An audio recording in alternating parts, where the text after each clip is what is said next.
Subscribe कीजिए science first channel को और लेटेस्ट साइंस एवं फिजिक्स के वीडियो सबसे पहले देखने के लिए बेल आइकन को दबाना ना भूलें। साथ ही पूरी नॉलेज के लिए वीडियोज को अंत तक देखें, लाइक, कमेंट एवं शेयर करना ना भूलें।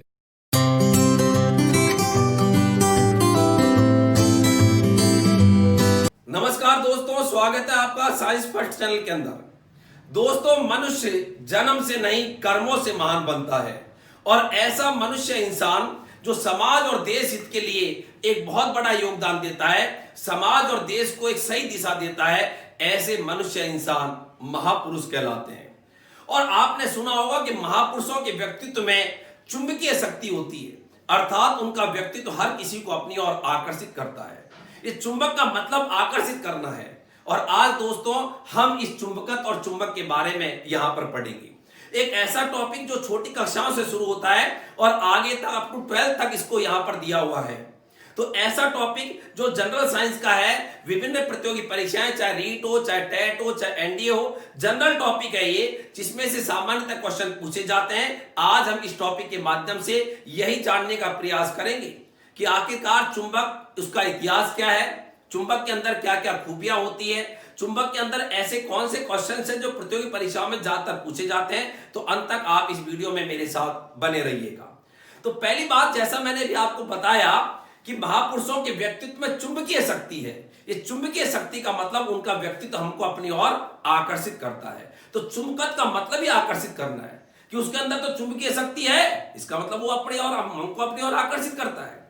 तो चुंबकत्व का मतलब, चुंबक का शाब्दिक यदि अपन अर्थ लें तो चुंबक का शाब्दिक अर्थ, शब्द तेरा अर्थ, ये शब्द तेरा अर्थ जो है ये होता है आकर्षित करना। आकर्षित करना, तू तो मुझे चुंबक की तरह आकर्षित करती है, चुंबक की तरह तुझमें तो चुंबकीय खिंचाव है। चुंबकीय खिंचाव का मतलब एक आकर्षण का खिंचाव है। तो चुंबक का शाब्दिक अर्थ आकर्षित करना है।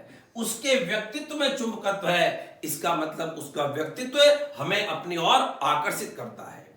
किसी की बात जो है उसको रखने का इतना जरिया होता है, कई जो होते हैं इतने ढंग से बोलते हैं कि उनकी बातों को सुनने में हमको अच्छा लगता है, इसलिए अपन कहते हैं कि उसकी बातों को सुनने के अंदर तो एक चुंबकीय शक्ति सी है, अर्थात हम तो उनको बातों को सुनने के लिए उसकी तरफ खिंचे आते हैं।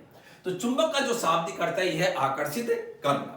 अब बच्चों, ये जो चुंबक है इसका जो इतिहास की बात करें तो चुंबक जो वर्तमान में अपन मैग्नेट कहते हैं, ये चुंबक का एक इतिहास है।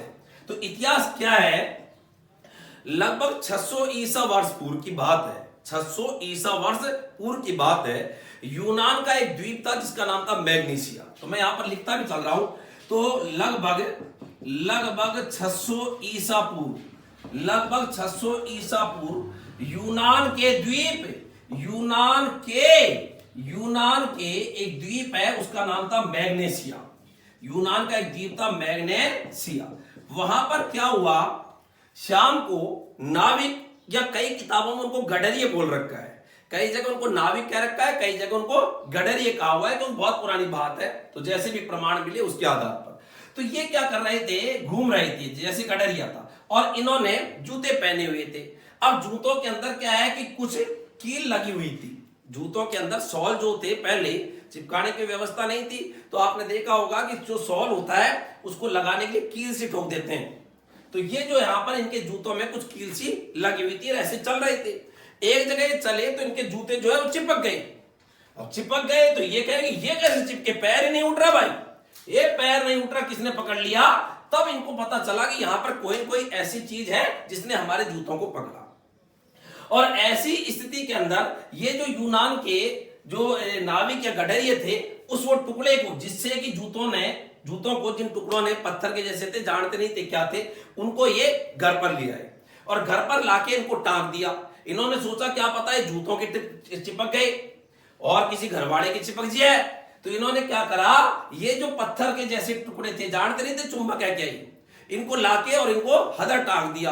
और टांका तो क्या घटना हुई कि ये सभी पत्थर उत्तर दक्षिण दिशा के अंदर ठहरने लग गए। जैसा कि आपने कभी सुना होगा, स्वतंत्रता पूर्वक लटकी हुई चुंबक, स्वतंत्रता पूर्वक लटकी हुई चुंबक हमेशा उत्तर दक्षिण दिशा में ठहरती है। तो इन्होंने कहा कि बड़े जादुई पत्थर है, तो बड़े जादुई पत्थर है और ये तो निश्चित दिशा में ठहरते हैं। तो इन नाविकों को या गडरियों को एक बड़ी दिक्कत आती थी दिशा ढूंढने के अंदर। तो इन्होंने कहा कि यार ये पत्थर बड़े अच्छे पत्थर हैं जो एक निश्चित दिशा में ठहरते हैं और उत्तर दक्षिण दिशा और उसके लंबवत रेखा खींचते हैं तो पूर्व और पश्चिम। तो ऐसे इनको चारों दिशाओं का इन पत्थर को लटकाने पर बोध हो जाता। तो नाम रख दिया इनका दिशा सूचक पत्थर। तो यहां पर मैंने बताया लगभग 600 ईसा पूर्व यूनान के द्वीप मैग्नीसिया पर ये जो नाविक या गडरिये थे, नाविक ऑब्लिक गडरिये, गडरिये भेंट चराने वाले, इनके जूतों पर कुछ पत्थर के जैसे टुकड़े चिपके, पत्थर के जैसे, जानते नहीं थे चुंबक है कि इसलिए पत्थर लिख रहा हूं अभी, पत्थर के जैसे टुकड़े चिपके। अच्छा, एक नाविक के साथ क्या हुआ, एक नाविक जो है ये एक लाठी रखता था साथ में, क्योंकि ऐसे घूमते थे, वो जानवरों का मामला था। तो लाठी जो थी, उस लाठी के नीचे एक लोहे की टोपी लगी हुई थी। गांव के अंदर आपने देखा भी होगा, जो लाठी होती है ना, उसको नीचे से लाठी को ऐसे टेक के चलते हैं, तो लाठी घिसे नहीं, इसलिए नीचे क्या है, टोपी से उड़ा देते हैं, लाठी के नीचे लोहे की एक कैप से चढ़ा देते हैं। तो ये लोहे की एक कैप ठंडी हुई थी पहले लाठी पर, और ऐसे चल रहा था, ऐसे टक टक टक, और देख के तो एक जगह इसकी लाठी और टक पकड़ ली किसी ने। उसने कहा कि मेरी लाठी किसने पकड़ी भाई? तो लाठी किसने पकड़ी? तो यहां पर एक पत्थर का जैसा टुकड़ा, जिसको क्या नाम, चुंबक, तो वो चुंबक ने पकड़ ली, उस पत्थर ने पकड़ ली। तो वहां पर चूंकि चुंबकीय अयस्क उस यूनान के द्वीप मैग्नीसिया पर सबसे पहले देखे गए मानव प्रजाति के द्वारा थी तो पहले, लेकिन पता सबसे पहले इस प्रकार से चला। तो वहां पर जगह जगह इस प्रकार से जब ये चल रहे थे, तो कभी इनके जूतों के कोई चिपक गए, जूते पकड़ लिए, कभी इनकी जो लोहे की जो लाठी जो थी, लाठी के नीचे जो लोहे की कैप थी, और लाठी जो है वहां पर चिपक गई। तो यहां पर बात ये आई कि इन्होंने कहा कि ये जो है यहां पर कोई न कोई इस प्रकार के पत्थर हैं जो लोहे को आकर्षित करते हैं, और उसके बाद में जब इनको इन्होंने लटकाया तो ये उत्तर दक्षिण दिशा में ठहरे। तो मैंने यहां पर बताया लगभग 600 ईसा पूर्व यूनान के द्वीप मैग्नीसिया पर नाविक या गडर ये कि ये लाठी और लाठी पर ये क्या है, लोहे की कैप, टोपी, लोहे की टोपी है। तो लोहे की टोपी को भी इन पत्थर के जैसे टुकड़े, पत्थर के जैसे टुकड़े, और बताइए इन पत्थर के जैसे टुकड़ों को ही आगे चल के क्या नाम दिया बच्चों, चुंबक। तो ये तो चुंबक, और इसका जो मुख्य उपयोग ये लेते थे, वो क्या लेते थे, दिशा ढूंढने वाले पत्थर। तो इसका जो मुख्य उपयोग ये काम में लेते थे, दिशा ढूंढने के लिए काम में लेते थे, क्योंकि इन्होंने देखा कि जब इनको लटकाते हैं तो उत्तर दक्षिण दिशा में ठहरते हैं, इसलिए इन पत्थरों को नाम दिया दिशा सूचक पत्थर। इन पत्थरों का जो ये जानते नहीं थे, चुंबकीय जो अयस्क रूपी पत्थर जो पड़े हुए थे वहां पर, जो इनके जूतों के चिपके, या इनके लोहे की जो लाठी थी उसके लोहे की कैप थी वहां चिपके, तो ये दिशा ढूंढने में काम में लेते थे, क्योंकि इनको लटकाने पर, इन पत्थर जैसे टुकड़ों को लटकाने पर ये उत्तर दक्षिण दिशा में ठहरते थे। तो नाम दिया दिशा सूचक पत्थर, और लॉर्ड स्टोन बोलते हैं इसको, लॉर्ड स्टोन।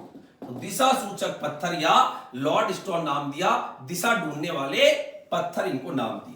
चूंकि चुंबक का सबसे पहले इतिहास के अंदर पता चूंकि मैग्नीसिया पर चला, इसलिए चुंबक का रासायनिक सूत्र रासू, बच्चे रासायनिक सूत्र को शॉर्ट में क्या बोलते हैं, रासू, रासायनिक सूत्र, और वह रासायनिक सूत्र होता है मैग्नेटाइट। तो चुंबक का रासायनिक सूत्र क्या होता है, मैग्नेटाइट, Fe3O4। तो चुंबक का रासायनिक सूत्र होता है मैग्नेटाइट, और ये जो चुंबक का रासायनिक सूत्र मैग्नेटाइट होता है वो इसलिए होता है क्योंकि मैग्नीसिया पर सबसे पहले चुंबक के बारे में पता चला। और मैग्नीसिया क्या है, यूनान के एक द्वीप का नाम है जहां पर नाविक या गडरियों को ये ऐसा पता चला। उसके बाद में 400 ईसा वर्ष पूर्व, और यदि अपन बात करें तो चुंबक के इतिहास में ऐसा कहा जाता है कि 400 ईसा वर्ष पूर्व, 400 ईसा वर्ष पूर्व की जो किताबें, चीनी किताबें हैं, 400 ईसा वर्ष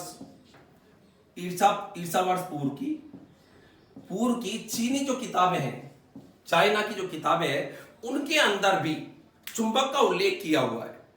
और वहां पर भी यह बताया गया है कि नाविक जो है नौकायान जब करते थे तो उस समय पर दिशा ढूंढने के लिए चुंबक का इस्तेमाल करते थे। तो यह भी चुंबक के इतिहास में अगली बात आती है कि 400 ईसा वर्ष पूर्व की चीनी किताबों में नौकायान करते समय नाविक दिशा ढूंढने के लिए, दिशा ढूंढने के लिए चुंबक का इस्तेमाल करते थे। चुंबक का इस्तेमाल करते थे, मतलब इतनी पुरानी बातें हैं, ये इस्तेमाल करते थे या उपयोग में लेते थे। ये ऐसा भी चुंबक के इतिहास के बारे में बताया हुआ है। ये 400 ईसा पूर्व नौकायान जब ये करते थे नाविक, तो नौकायान करते समय नाविक दिशा ढूंढने के लिए चुंबक का इस्तेमाल करते थे, ऐसा चीनी किताबों के अंदर दिया हुआ है। इसके बाद में लगभग और अपन आगे चुंबक के इतिहास के बारे में चले तो लगभग 4000 वर्ष पूर्व की बात है। लगभग 4000 वर्ष, लगभग 4000 दाल मार कर ही ले लेता हूं, ये थोड़ा सा डिम चल रहा है। लगभग 4000 वर्ष पुरानी एक बात और चुंबक के इतिहास के बारे में लिखी हुई है कि 4000 वर्ष पूर्व चीन का एक सम्राट था, चीनी सम्राट, और उसका नाम था हैंगती। चीनी सम्राट का नाम ही हैंगती। उस सम्राट ने क्या करा, चीनी सम्राट हैंगती ने एक रथ बनाया और रथ के अंदर एक मूर्ति बनाई, और मूर्ति का जो हाथ है ना चुंबक का बनाया। अब क्या होता है, इसका रथ जैसे ही चलता तो उस रथ के अंदर जो मूर्ति था उसका हाथ हमेशा, चूंकि चुंबक तो हमेशा कौन दिशा में ठहरती, उत्तर दक्षिण दिशा में, तो रथ किधर भी जाए उसका हाथ तो हमेशा उत्तर दक्षिण दिशा में, रथ इधर भी जाए तो उत्तर दक्षिण दिशा में। तो ये क्या करता, इसको दिशा ढूंढने में दिक्कत नहीं आती, क्योंकि आगे आगे रथ चलाता। रथ में थी एक मूर्ति, और मूर्ति का जो हाथ था वो किसका बनाया था, चुंबक का। और चुंबक बताओ कौन दिशा में ठहरती है, उत्तर और दक्षिण दिशा में ठहरती है। ये भी क्यों ठहरती है ये भी मैं अभी बताऊंगा आपको कि चुंबक उत्तर और दक्षिण दिशा में क्यों ठहरती है, आगे आ रहा है ये बात भी, लेकिन फिलहाल याद रखें।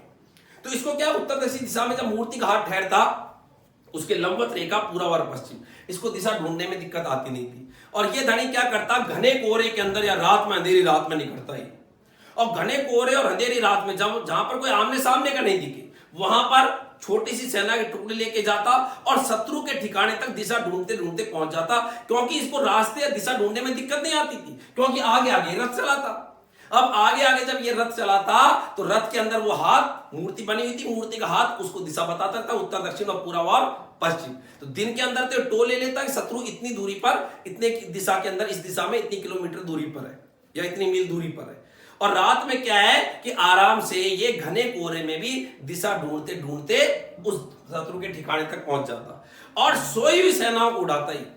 रात में पहुंच गया और शत्रु की सेना आराम से निश्चिंत सो रही है, और जाता और अपनी छोटी सी जो टुकड़ी लेके जाता, उससे जाके सेना को काट पीट के उनके सामान को लूट के ले आता।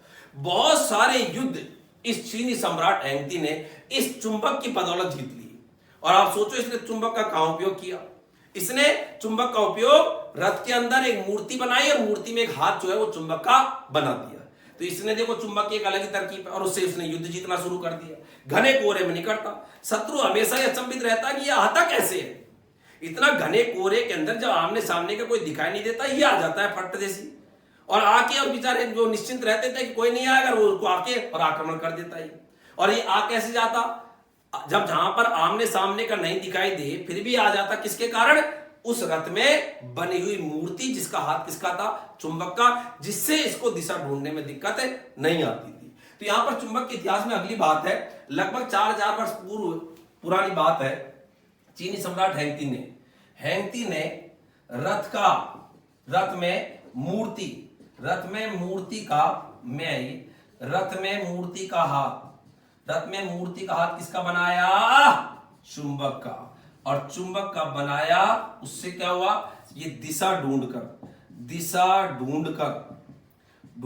घने कोहरे में भी, दिशा ढूंढकर घने कोहरे या अंधेरी रात, घने कोहरे में भी शत्रु के ठिकाने तक पहुंच जाता, शत्रु के ठिकाने तक पहुंच जाता, और ठिकाने तक पहुंच जाता, और पहुंच के क्या करता, युद्ध को जीत लेता और शत्रु पर विजय प्राप्त कर लेता। ऐसा चीनी सम्राट हैंगती के बारे में चुंबक के इतिहास में लिखा हुआ है। अब और यदि अपन बात करें तो ये जो चुंबक है, इस चुंबक के बारे में एक वैज्ञानिक था जो उसने 1820 चुंबक की और यदि अपन बात करें कि चुंबक के बारे में और हिस्ट्री क्या है, तो सन 1820 की बात है। सन 1820 में ऑरस्टेड जो है वैज्ञानिक का नाम है। इस ऑरस्टेड ने क्या देखा कि जब किसी तार में विद्युत धारा प्रवाहित करते हैं, जैसे तार है, ये सेल लगा दिया, ये कुंजी लगा दी और ये अपन ने धारा नियंत्रक लगा दिया, धारा को कम ज्यादा करने का धारा नियंत्रक आ रहा है। और जैसे ही तार में धारा प्रवाहित करते हैं तो यहां पर जो एक चुंबकीय सुई या दिक सूचक बोल दो या चुंबकीय सुई बोलते हैं, कंपास, दिक सूचक बोल दो या कंपास बोल दो, या एक बार के लिए मैं बोल देता हूं चुंबकीय सुई। तो चुंबकीय सुई जो यहां पर तार के पास में रखी हुई थी। अब आपने कभी कंपास देखा होगा जिसके अंदर नीडल होती है जो आपको दिशा ढूंढने के लिए काम में आती है। तो इसने क्या देखा कि तार था, तार के अंदर जैसे सेल है, प्लस माइनस, प्लस से धारा निकलती है, कुंजी है, ऑन ऑफ करने का स्विच है, और आरएस का होता है धारा नियंत्रक। धारा को कम ज्यादा करने वाली युक्ति क्या कहलाती है? धारा नियंत्रक। रियोस्टेट आरएस लिखते हैं, कुंजी को के से लिखते हैं, की बोलते हैं, और ये सेल है। अब यहाँ पर सेल को अपन ई से दर्शाते हैं, सेल का इलेक्ट्रोमोटिव फोर्स विद्युत वाहक बल। अच्छा, अब देखो जैसे धारा प्रवाहित करी, धारा प्रवाहित करते ही उसने क्या देखा कि जो चुंबकीय सुई थी ना वो हिल गई, चुंबकीय सुई हिल गई। इसका मतलब क्या? और चुंबकीय सुई कब हिलती है? चुंबकीय सुई तभी हिलती है जब वहां पर कुछ क्या उत्पन्न होता है? चुंबकीय क्षेत्र।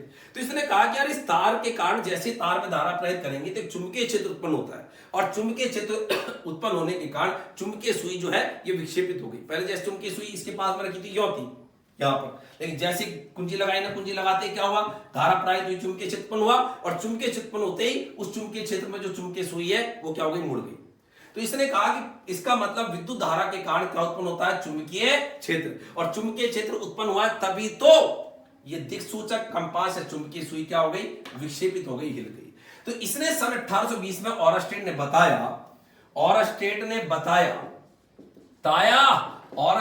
बताया कि विद्युत धारा प्रवाहित करने पर, विद्युत धारा प्रवाहित करने पर चुंबकीय क्षेत्र उत्पन्न होता है, चुंबकीय क्षेत्र उत्पन्न होता है, जिसके कारण क्या हुआ? जिसके कारण धारावाही तार में धारा बह रही है, इसलिए इसका नाम क्या पड़ गया? धारावाही। जिसके कारण धारावाही चालक तार के समीप का मतलब पास, धारावाही चालक तार के समीप रखी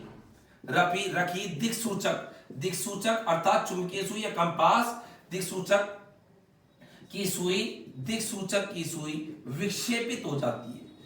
दिक्सूचक की सुई क्या हो जाती है? विक्षेपित हो जाती है।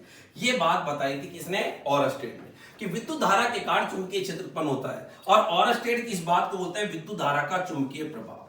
तो ये भी क्वेश्चन आता है, विद्युत धारा का चुंबकीय प्रभाव। विद्युत धारा प्रवाहित करने पर चुंबकीय क्षेत्र का उत्पन्न होना, यह कहलाता है विद्युत धारा का चुंबकीय प्रभाव। आपने विद्युत धारा भेजी और चुंबकीय क्षेत्र उत्पन्न हुआ, तो विद्युत धारा का चुंबकीय प्रभाव किसने समझाया था बच्चों? ऑरस्टेड ने। तो विद्युत धारा का चुंबकीय प्रभाव को पूछे किसने समझाया था? ऑरस्टेड ने। और इसने जो ये बात बताई उसके आधार पर ही ये आपके जो रेडियो है, टेलीविजन है, तंतु प्रकाशिकी है, ऐसी प्रौद्योगिकी का जन्म हुआ। तो मैं यहां पर एक बात ये भी लिखना चाहूंगा यहां पर कि ऑरस्टेड की इस खोज के पश्चात,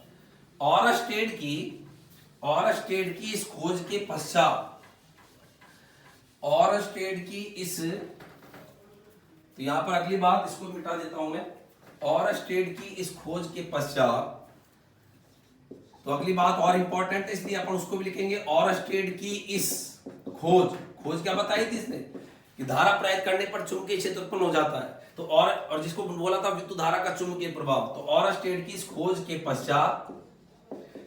के पश्चात रेडियो, टेलीविजन को शॉर्ट में क्या बोलते हैं? टीवी, तंतु प्रकाशिकी जैसी प्रौद्योगिकी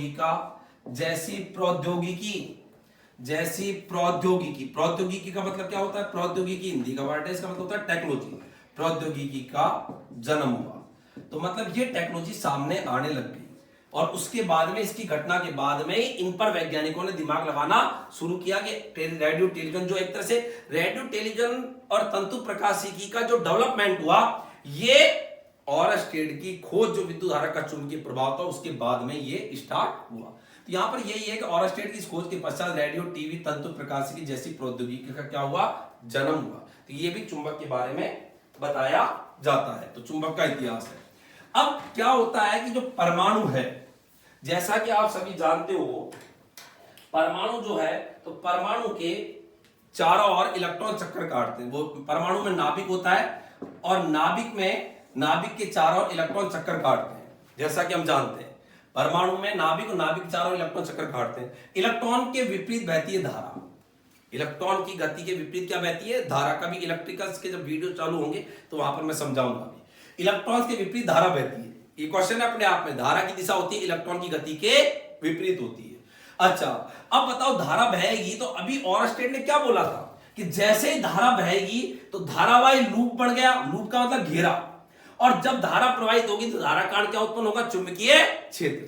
तो यहां पर हर परमाणु, ये परमाणु ही तो है, और परमाणु में इलेक्ट्रॉन की गति के कारण धारा बहती है। इलेक्ट्रॉन तो गति भले ही इधर कर रहा है लेकिन धारा इधर बह रही है, और इस धारा के कारण चुंबकीय क्षेत्र उत्पन्न होता है। इसका मतलब प्रत्येक परमाणु इलेक्ट्रॉन की गति के कारण एक चुंबक की भांति व्यवहार करता है, और इसको हम बोलते हैं परमाणु चुंबक। लेकिन चूंकि पदार्थ में बहुत सारे परमाणु होते हैं और बहुत सारे परमाणु तितर बितर इधर उधर फैले हुए होते हैं, तो इनके कारण जो चुंबकीय क्षेत्र है वो इनकी इस प्रकार की इधर उधर तितर बितर ये व्यवस्थाएं होती है। इसके कारण इनका जो नेट चुंबकीय आघूर्ण है, अर्थात जो नेट प्रभाव है, वो क्या होता है, जीरो होता है। बहुत सारे परमाणु जो होते हैं वो चुंबकीय क्षेत्र उत्पन्न करते हैं, लेकिन अव्यवस्थित रूप से होने के कारण इनका नेट चुंबकीय प्रभाव पदार्थ में क्या होता है, जीरो होता है। तो अब आप सोचो, इसका मतलब किसी पदार्थ को चुंबक बनाना है तो कैसे बनाओगे। चुंबक बनाने का तरीका यह है कि उसके परमाणु एक निश्चित दिशा में आ जाए, तितर बितर नहीं रहे। तो यही चुंबक का कारण होता है बनने का, कि जब परमाणुओं का निश्चित दिशा में संरेखन हो जाता है, निश्चित दिशा मतलब सब परमाणु एक निश्चित दिशा में आ जाते हैं, तो यही चुंबक बनने का कारण है। तो यहां पर मैं आपको बताऊं, परमाणु में अगली बात, परमाणु में इलेक्ट्रॉनों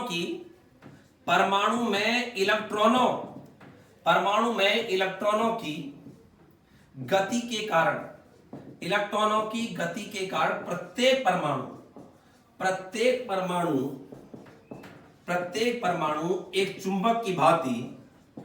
परमाणु एक चुंबक की भांति व्यवहार करता है।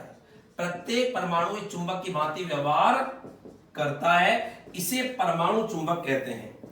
इस बात को क्या बोलते हैं बच्चों, परमाणु चुंबक। इसे परमाणु चुंबक कहते हैं। इस बात को क्या कहा जाता है, परमाणु चुंबक। लेकिन परमाणुओं की अव्यवस्थित गति होने के कारण नेट चुंबकीय आघूर्ण का मान या नेट प्रभाव जो चुंबक का बढ़ेगा वो क्या बढ़ता है, जीरो। इसलिए अगली बात आती है कि परमाणु के यदि अपन निश्चित दिशा में, अभी परमाणु क्या है, तितर बितर है, इसके कारण माना चुंबकीय क्षेत्र इधर है, इसके कारण इधर है, इसके कारण इधर है, तो बताओ इसका नेट चुंबकीय प्रभाव क्या हो रहा है, सबका नेट चुंबकीय प्रभाव क्या आएगा, जीरो। लेकिन यदि आपने सभी परमाणुओं को निश्चित दिशा में कर दिया और निश्चित दिशा में कर दिया तो इनका चुंबकीय क्षेत्र या चुंबकीय प्रभाव निश्चित दिशा में बढ़ गया नहीं। तो परमाणु का जब चुंबकीय प्रभाव या चुंबकीय क्षेत्र जब एक निश्चित दिशा में हो जाता है तो ऐसी स्थिति में वो जो आपका पदार्थ है वो क्या बन जाता है, चुंबक। तो अगली बात, चुंबक बनने का कारण क्या है, परमाणुओं का, अगली बात लिख रहा हूं मैं, परमाणुओं का निश्चित दिशा में, परमाणुओं का निश्चित दिशा में संरेखन, परमाणुओं का निश्चित दिशा में संरेखन के कारण, परमाणुओं का निश्चित दिशा में संरेखन के कारण पदार्थ में चुंबकत्व का गुण आ जाता है। पदार्थ में चुंबकत्व का गुण आ जाता है। अच्छा, तो ये यहां तक आपके समझ में आ गई होगी। तो यहां पर मैंने बताया था कि इलेक्ट्रॉन जब गति करते हैं तो उनके विपरीत क्या बहती है, धारा, और धारा कारण क्या उत्पन्न होता है, चुंबकीय क्षेत्र। और विद्युत धारा कारण चुंबकीय क्षेत्र होता है। इस घटना को बोलते हैं विद्युत धारा का चुंबकीय प्रभाव। और विद्युत धारा का चुंबकीय प्रभाव किसने बताया था, ऑरस्टेड ने। इसलिए चुंबकन क्षेत्र की जो तीव्रता है उसका मात्रक ऑरस्टेड के सम्मान में ऑरस्टेड होता है। तो अगली बात यहां पर ये भी याद रखना कि चुंबकन तीव्रता का मात्रक, चुंबकन क्षेत्र की तीव्रता जिसको H से लिखते हैं, का मात्रक ऑरस्टेड के सम्मान में ऑरस्टेड होता है, ताकि वैज्ञानिक का सम्मान हो कि जब जब चुंबकन क्षेत्र की तीव्रता पड़े ऑरस्टेड तेरा नाम लिया जाए, क्योंकि वैज्ञानिकों का नाम मात्रकों में लिया जाता है। जैसे दाब के बारे में पास्कल ने बताया तो दाब का मात्रक पास्कल। बल को सबसे अच्छा समझाया था गति के नियम में न्यूटन ने, तो बल का मात्रक क्या होता है? न्यूटन। तो जिस वैज्ञानिक ने जिसको समझाने का प्रयास किया उस वैज्ञानिक का वहां पर उसी भौतिक राशि के मात्रक के रूप में उसका सम्मान दिया गया। तो चुंबकन क्षेत्र की तीव्रता H का मात्रक ओरस्टेड होता है, क्योंकि ओरस्टेड ने चुंबकन क्षेत्र की विद्युत धारा का चुंबकीय प्रभाव समझाया और उसके कारण इसका सम्मान किया गया। तो यहां पर यह भी आपको बात पता होनी चाहिए। अब बात यह आती है गुरुजी, ये जो चुंबक है इसकी आणविक व्याख्या सर्वप्रथम वेबर ने करी थी। तो ये भी एक क्वेश्चन है कि चुंबक की आणविक व्याख्या सर्वप्रथम किसने करी थी? आणविक मॉलिक्यूलर एक्सप्लेनेशन ये कैसे होता है, क्या होता है, इस बात को अणु रूप में समझाकर किसने समझाया था? ये वेबर ने। तो चुंबक की, अगली बात बता रहा हूं, चुंबक की आणविक व्याख्या, ये सब छोटे छोटे क्वेश्चन है जो भी मैं इस प्रकार से लिखता हूं ना, ये अपने आप एक क्वेश्चन है। और मैंने आपको बच्चों कई बार बताया था कि जब भी कोई भी टॉपिक पढ़े, वीडियो में ऑनलाइन जो प्रणाली होती है उसमें पढ़ने का कुछ तरीका होता है। तरीका क्या होता है कि आपने उस चीज को यहां तक देखा, देखने के बाद में आप उसको जैसे ही थोड़ा सा यहां से यहां तक पढ़ा दिया ये, उसके बाद में उसको चाहे स्टॉप कर दे और उसके बाद में उसको अपने मन के अंदर उस चीज को मेमोराइज करें, देखें कि याद सा हुआ क्या, राइट डाउन कर ले चीज को।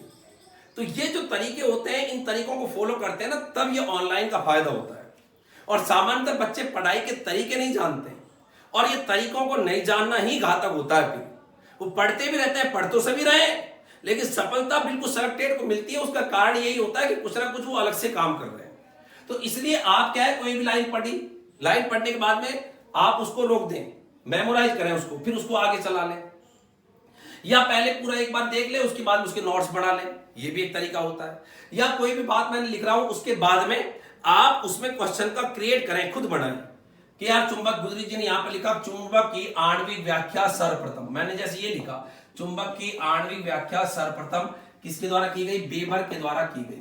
वेबर के द्वारा की गई, वेबर के द्वारा की गई। चुंबक की आणविक व्याख्या सर्वप्रथम किसके द्वारा की गई? वेबर। और वेबर जो होता है, कभी पढ़ेंगे चुंबकीय फ्लक्स, ये चुंबकीय फ्लक्स एक भौतिक राशि का नाम है जो आपकी कक्षा 12th में आती है, लेकिन आप सिंपल याद रखना, चुंबकीय फ्लक्स है उसका मात्रक होता है वेबर।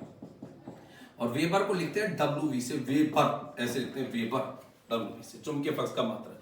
तो ये भी वैज्ञानिक है वेबर, उसका सम्मान किया गया चुंबकीय फ्लक्स के मात्रक।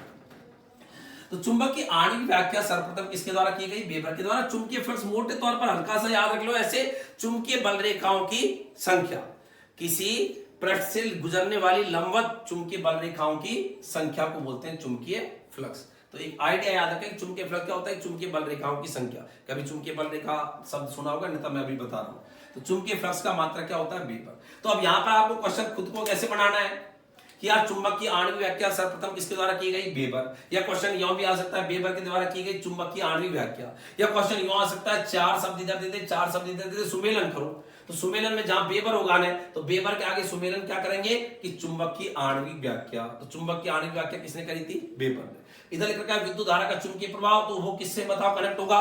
ओरस्टेड से। किससे कनेक्ट होगा? ओरस्टेड। आगे बात समझो। तो ये यहां पर चुंबक की आणविक व्याख्या सर्वप्रथम किसके द्वारा की गई है? वेबर के द्वारा। कुल मिला के ये चुंबक जो है ये दुनिया के सामने इतिहास रूप के अंदर इस प्रकार से आई। और जब ये चुंबक इतिहास रूप में दुनिया के सामने ऐसी आई, तो ऐसी स्थिति में चुंबक जो है ये दो प्रकार की होती है। तो आगे मैं बात लिख रहा हूं, नीले से लिख रहा हूं यहां पर, चुंबक जो है उसके जो प्रकार है, चुंबक के दो प्रकार होते हैं। एक चुंबक होती है जिसे अपन बोलते हैं प्राकृतिक चुंबक, जो हमको प्रकृति से मिलती है उसे अपन बोलते हैं प्राकृतिक चुंबक। प्रकृति से मिलने वाली चुंबक का नाम है प्राकृतिक चुंबक। और वो चुंबक जो मनुष्य ने खुद ने बनाना सीखा उन्हें अपन बोलते हैं कृत्रिम चुंबक। कृत्रिम चुंबक को ही अपन बोलते हैं मानव निर्मित चुंबक। तो चुंबक जो है उसके प्रकार की बात कर रहे हैं, तो चुंबक के प्रकारों को मैंने दो हिस्से में कर दिया, नेचुरल मैग्नेट प्राकृतिक चुंबक, कृत्रिम चुंबक आर्टिफिशियल मैग्नेट या main made magnet. Main made का मतलब मानव निर्मित चुंबक, मानव निर्मित चुंबक। दो तरह की चुंबक होती है। ये जो प्रकृति से चुंबक मिलती है पत्थर की जैसी होती है, इनकी कोई शेप नहीं होती और इनमें ज्यादा पावरफुल मैग्नेटिज्म भी नहीं होता, ज्यादा ताकतवर इनमें चुंबकत्व भी नहीं होता। तो इनका एक दोष क्या है प्राकृतिक चुंबक में? तो दो बातें हैं, तो दुर्बल चुंबकत्व होता है इनमें, वीक होती है, दुर्बल चुंबकत्व, दुर्बल चुंबकत्व होता है। और दूसरी बात, अनियमित आकृति की होती है, इनकी कोई शेप नहीं होती, अनियमित आकृति की होती है, अनियमित आकृति। अच्छा, तो इसलिए क्या है कि मनुष्य ने खुद ने चुंबक बनाना सीखा, क्योंकि ये ज्यादा पावरफुल नहीं होती, इनकी कोई शेप नहीं होती। तो कहीं पर भी आप लगाओगे तो जिसकी कोई शेप नहीं है तो उसको लगाने में बड़ा दिक्कत है। तो इसलिए क्या है, मनुष्य ने खुद ने चुंबक बनाना सीखा, उनको बोलते हैं मानव निर्मित चुंबक या कृत्रिम चुंबक। और ये दो तरह की होती है, एक होती है स्थायी और एक होती है अस्थायी। अर्थात मनुष्य ने दो तरह की चुंबक बनाना सीखा, स्थायी चुंबक और अस्थायी चुंबक। ये जो स्थायी चुंबक है, इनमें जैसे इसका नाम ही स्थायी, परमानेंट, और ये टेम्परेरी। परमानेंट का मतलब लंबे समय तक जिसमें चुंबक का गुण मौजूद रहता है, दीर्घ समय तक चुंबक का गुण मौजूद है, वो क्या है, स्थायी। और जिसमें अल्प समय के लिए, कम समय के लिए चुंबक का गुण होता है, उसे क्या बोलते हैं, अस्थायी चुंबक। स्थायी चुंबक को बनाने के लिए अपन कठोर स्टील या एलिनिको, एल्यूमिनियम निकिल कोबाल्ट को बोलते हैं एलिनिको। बोलते कैसे हैं इसको, एलिनिको। मैं लिख रहा हूं थोड़ा यहां पर, एलिनिको मिश्र धातु से बनाते हैं इसको। कठोर स्टील, लोहे, कठोर लोहा जो होता है उससे अपन इसको बनाते हैं। और इसको बनाते हैं अपन नरम लोहे से। अस्थायी चुंबक किससे बनाते हैं, नरम या कच्चे लोहे से। तो नरम ऑब्लिक कच्चे, मैं लिख भी रहा हूं, हो सकता है दिखने में दिक्कत आ रही हो, नरम या कच्चे लोहे से बनाते हैं। ये आरएएस में भी आया क्वेश्चन है। आरएएस में राजस्थान एडमिनिस्ट्रेटिव सर्विस, राजस्थान प्रशासनिक सेवा जो परीक्षा है, उसमें क्वेश्चन आया हुआ है, अस्थायी चुंबक किससे बनाते हैं, नरम या कच्चे लोहे से बनाते हैं। और इनको किससे बनाते हैं, कठोर स्टील या लोहे से। स्थायी चुंबक लंबे समय तक चुंबक का गुण दर्शाती है। अब ये जो स्थायी चुंबक है, इसकी यदि अपन बात करें तो यहां पर ये जो स्थायी चुंबक है, इसको बनाने के भी कई तरीके हैं। तो यहां पर मैं इसको राइट ऑफ कर रहा हूं, और राइट ऑफ करने के बाद में यहां पर मैं आपको बता रहा हूं कि कैसे स्थायी चुंबक बनाते हैं। स्थायी चुंबक, तो यहां पर आगे बात आती है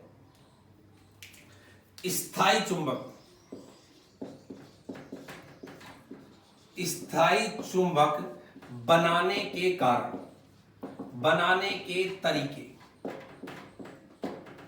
स्थायी चुंबक बनाने के तरीके जी, मैं कोई मतलब नहीं है।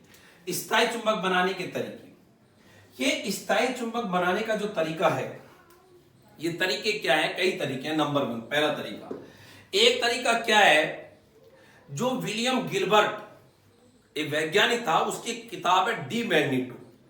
विलियम गिलबर्ट की किताब है, William Gilbert is the name of scientist.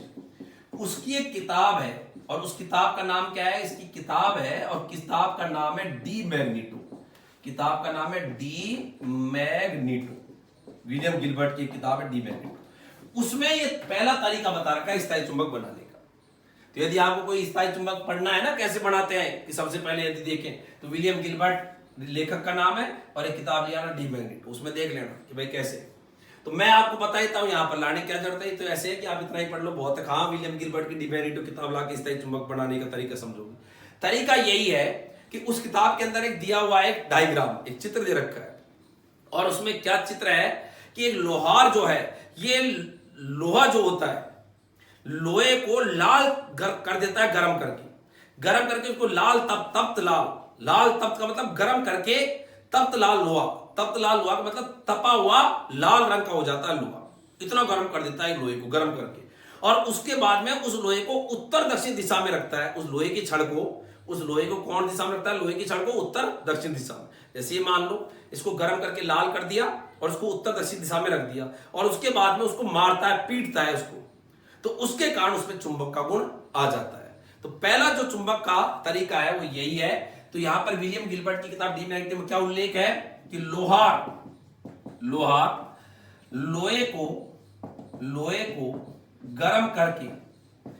को गर्म करके उत्तर दक्षिण दिशा में, लोहे की छड़ को, थोड़ा स्पष्ट लिख लें, लोहे की छड़ को गर्म करके उत्तर दक्षिण दिशा में रखकर उस पर चोट मारता है, उस पर चोट मारता है और चोट मारने से ये लोहे की छड़ क्या बन जाती है, चुंबक बन जाती है। पहला तरीका कि आप कोई भी लोहे को गर्म कर लो, गर्म करने के बाद में उस लोहे की छड़ को उत्तर और दक्षिण जो दिशा है उसमें बैलेंस कर लो, मतलब रख दो उस दिशा के अंदर, और उसके बाद में उसको पीटो, तो पीटने के कारण उसमें चुंबक का गुण आ जाता है। तो पहला तरीका स्थायी चुंबक बनाने का है। आप कहोगे गुरुजी और कौन सी बात है स्थायी चुंबक बनाने की? दूसरी तरीका क्या है कि आप स्टील, सेकंड तरीका बता रहा हूं नंबर 2, स्टील की छड़, स्टील या जो मजबूत जो लोहा है वो ले लीजिएगा, स्टील की छड़, स्टील की एक छड़ ली और स्टील की जैसे माना ये छड़ है, ये माना स्टील की छड़ है, और इस पर एक अन्य पहले से जो बनी हुई चुंबक है, जैसा कि चुंबक में दो ध्रुव होते हैं एन और एस, कोई भी एक ध्रुव लेना और एक छड़ ले ली और उस ध्रुव को ऐसे रगड़ना ही, यो चुंबक की जो मतलब स्टील की जो छड़ है उस पर ऐसे रगड़ना ही, फिर यो करके यो ऐसे करते जाना। तो ऐसे करते जाओगे तो इस छड़ के अंदर जितने भी परमाणु निश्चित दिशा में संरेखित हो जाएंगे। यो नहीं करना, यो करोगे तो जितने परमाणु एक निश्चित दिशा में हुए, जितने परमाणु निश्चित दिशा में हुए उतने वापिस यो कर दी। तो रफा दफा नहीं, रफा ही रफा। ये एक चुंबक है, उसका एक उत्तरी ध्रुव है या दक्षिणी ध्रुव, कोई सा भी एक ध्रुव ले लेना, और ये लोहे की या स्टील की छड़ है। उस लोहे या स्टील की छड़ को इस प्रकार से चुंबक के ध्रुव से बार बार जब घर्षण कराते हैं तो ऐसी स्थिति में वो भी चुंबक बन जाती है स्टील की छड़। तो यहां पर इस प्रकार से यहां पर अपन उसको रगड़ते हैं, या तो एन सिरा छड़ का, ये छड़ है उसका कौन सा सिरा है, ये एन, और एन सिरे को ऐसे रगड़ते हुए यहां पर लेके आएंगे यो, फिर उसके बाद में यो, तो यो लाए, फिर यो, इस प्रकार से। तो यहां पर ही मैं लिख रहा हूं, जब चुंबक के एन या एस, एन या एस का मतलब उत्तरी और दक्षिणी, नॉर्थ और साउथ, एन या एस ध्रुव को बार बार एन या एस ध्रुव को बार बार स्टील की छड़